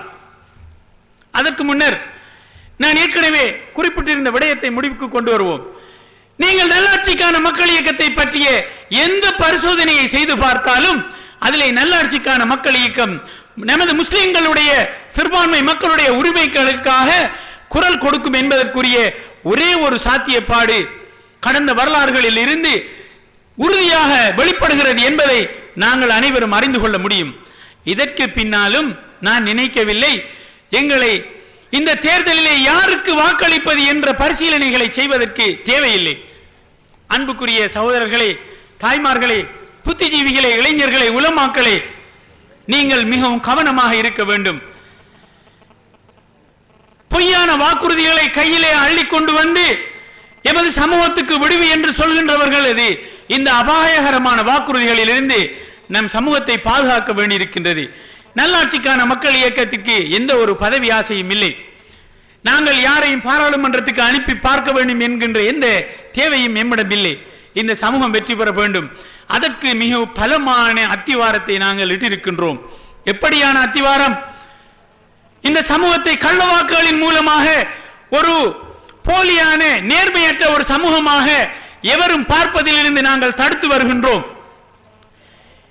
நல்லாட்சிக்கான மக்கள் இயக்கம் இன்னும் ஒரு 10 வருடங்களில் இந்த நாட்டில் தனிப்பெரும் சிறுபான்மைகளுக்கு சொந்தமான அரசியல் கட்சியாக வருகின்ற பொழுது இந்த நாட்டிலே எவரும் ஒரு நம்பிக்கையான ஒரு தௌவாவை கொண்டு செல்கின்ற அளவு முஸ்லிம்களுக்கு ஒரு கௌரவமான இடத்தை இந்த நல்லாட்சிக்கான மக்கள் இயக்கம் மாத்திரமே பெற்றுத்தரும். இந்த நாட்டிலே சிறுபான்மை முஸ்லிம்கள் மாத்திரமன்றி தமிழர்களோ அல்லது பெரும்பான்மை சிங்களவர்களுக்கோ ஏதாவது அநீதி நிகழ்கின்ற பொழுது இந்த நாட்டின் நாட்டு பற்றுக்கு எதிரான ஒரு விடயம் இந்த பாராளுமன்றத்தில் இடம்பெறுகின்ற பொழுது இந்த சூதாட்ட இந்த கிளப்புகளுக்கும் இந்த நைட் கிளப்புகளுக்கும் முஸ்லிம் அமைச்சர்கள் இன்று ஸ்ரீலங்கா முஸ்லிம் காங்கிரஸ் உட்பட வாக்களித்தது போன்று நாங்கள் ஒருபொழுதும் வாக்களிக்க மாட்டோம். அவற்றை நாங்கள் எதிர்த்து பேசுகின்ற ஒரு சக்தியாக இருப்போம். இதனை தவிர நம்பிக்கையான விடயம் வேறு என்ன தேவை இருக்கிறது?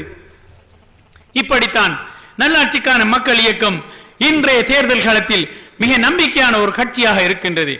இன்ஷா அல்லாஹ் இன்று திருகோணமலை மாவட்டத்தில் ஏற்பட்டிருக்கின்ற மிக பரவலான அரசியல் விழிப்புணர்வு என்பது எமது பிரதி அமைச்சர் உட்பட பல அமைச்சர்களை இன்று ஓட்டம் காட்டியிருக்கிறது.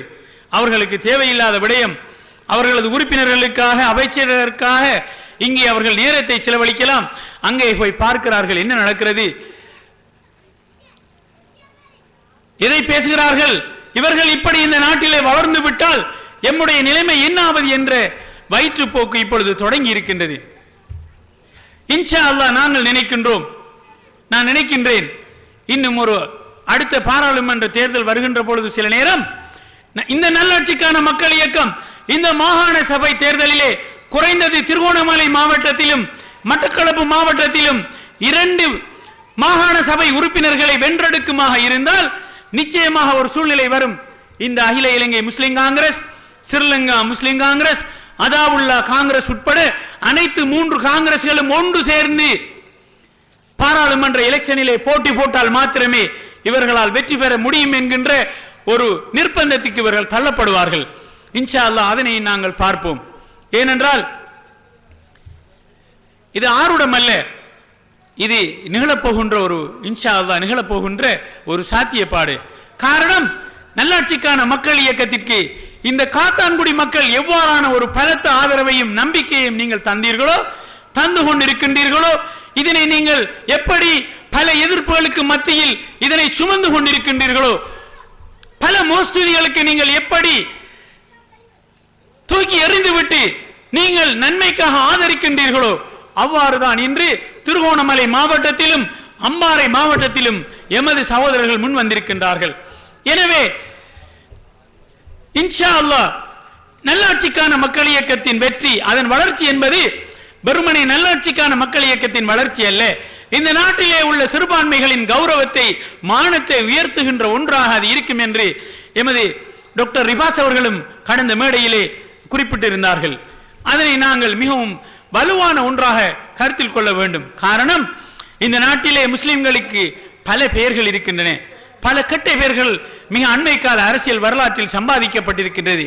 இவற்றிலிருந்து விடுதலை செய்கின்ற ஒன்றாக, எமது நாட்டிலே சிறுபான்மை மக்களின் அந்தஸ்தை உயர்த்துகின்ற ஒன்றாக இந்த எமது அரசியலை நாங்கள் முன்கொண்டு செல்ல வேண்டி இருக்கின்றது. இன்று கூட சில இளைஞர்களை சந்தித்த பொழுது பல கேள்விகளை கேட்டார்கள். நீங்கள் ஏற்கனவே குறிப்பிட்டிருந்தீர்கள், தேர்தல் காலத்தில் நாங்கள் எவரையும் ஏச மாட்டோம் என்று. இப்பொழுது நீங்கள் பலரை பற்றி பேசுகின்றீர்களே, உங்களது முடிவை மாற்றிவிட்டீர்களா என்று கேட்டார்கள். நாங்கள் சொன்னோம், கடந்த மேடையில் சொன்னது போன்று இஸ்லாம் தனிப்பட்டவரின் பிரச்சனைகளை அம்பலப்படுத்துவதை விரும்பவில்லை. அதே நேரம் எவர் சமூகத்துக்கு துரோகம் செய்கிறார்களோ, பொது பதவிகளில் யார் இருக்கின்றார்களோ அவர்களை மிக பகிரங்கமாகவே கேள்வி கேட்க வேண்டியது ஒரு இஸ்லாமிய பார்வையில் ஒரு தௌவா, ஒரு தியாகம், ஒரு ஜிஹாதாக இருக்கின்றது. எனவேதான் அதனை நல்லாட்சிக்கான மக்கள் இயக்கம் செய்து கொண்டிருக்கின்றது. அது மாத்திரமன்றி இந்த தேர்தலிலே நல்லாட்சிக்கான மக்கள் இயக்கம் ஒரு பாரிய வளர்ச்சியை கண்டிருக்கின்றது. இதற்காக நாங்கள் எந்த பொய் பிரச்சாரத்தையோ எந்த ஒரு உபாயத்தையோ நாங்கள் கையாளவில்லை. மாறாக அதே fundamental basic thing, standard operating procedure, வளமையான ஒழுங்குபடுத்தப்பட்ட நடவடிக்கைகள். என்ன செய்வது? மக்களுக்கு துண்டு பிரசங்கங்களூடாக அறிவுபூர்வமாக சிந்திக்க வைப்பது, மக்களுக்கு தேர்தல் மேடைகளில் உண்மையான நேர்மையான சத்தியமான பேச்சை பேசுவது, மக்களுக்கு விழிப்பூட்டுவது, இதைத்தான் நாங்கள் செய்து கொண்டிருக்கின்றோம் என்பதை கூறி, இன்ஷா அல்லாஹ் எதிர்வருகின்ற தேர்தலில் நல்லாட்சிக்கான மக்கள் இயக்கத்தின் இந்த வெற்றி கொடி சின்னத்துக்கு, இந்த இரட்டை கொடி சின்னத்துக்கு உங்களது வாக்காளர் அந்த வாக்குப்பட்டியலிலே வாக்குச்சீட்டிலே 21வது இருக்கின்ற இந்த 8வது சுயேட்சை குழுவில் இருக்கின்ற இரட்டை கொடி சின்னத்துக்கு வாக்களித்து இந்த சமூகத்தின் மானத்தையும் இந்த சமூகத்தின் உரிமையையும் பாதுகாக்கின்ற ஒரு தெளிவான இறைவனிடம் போய் பெருமையுடன் சொல்லக்கூடிய நன்மை கிடைக்கும் என்று நாங்கள் நம்பிக்கை வைக்கக்கூடிய ஒரு நல்லாட்சிக்கான மக்கள் இயக்கம் என்ற நம்பிக்கையான சக்திக்கு எமது தாய்மாரும் எமது இளைஞர்களும் உலமாக்களும் இந்த ஊரின் கல்விமான்களும் இந்த ஊரின் அனைத்து பொதுமக்களும் வாக்களிக்க வேண்டும் என்று கேட்டு விடைபெறுகிறேன். இந்த சந்தர்ப்பத்தை தந்த நல்லாட்சிக்கான மக்கள் இயக்கத்தின் சூரா சபைக்கும் இதனை பொறுமையோடு கேட்டுக்கொண்டிருந்த உங்கள் அனைவருக்கும் நன்றி கூறி விடைபெறுகிறேன். அஸ்ஸலாமு அலைக்கும் வரஹ்மத்துல்லாஹி வபரகாத்துஹு.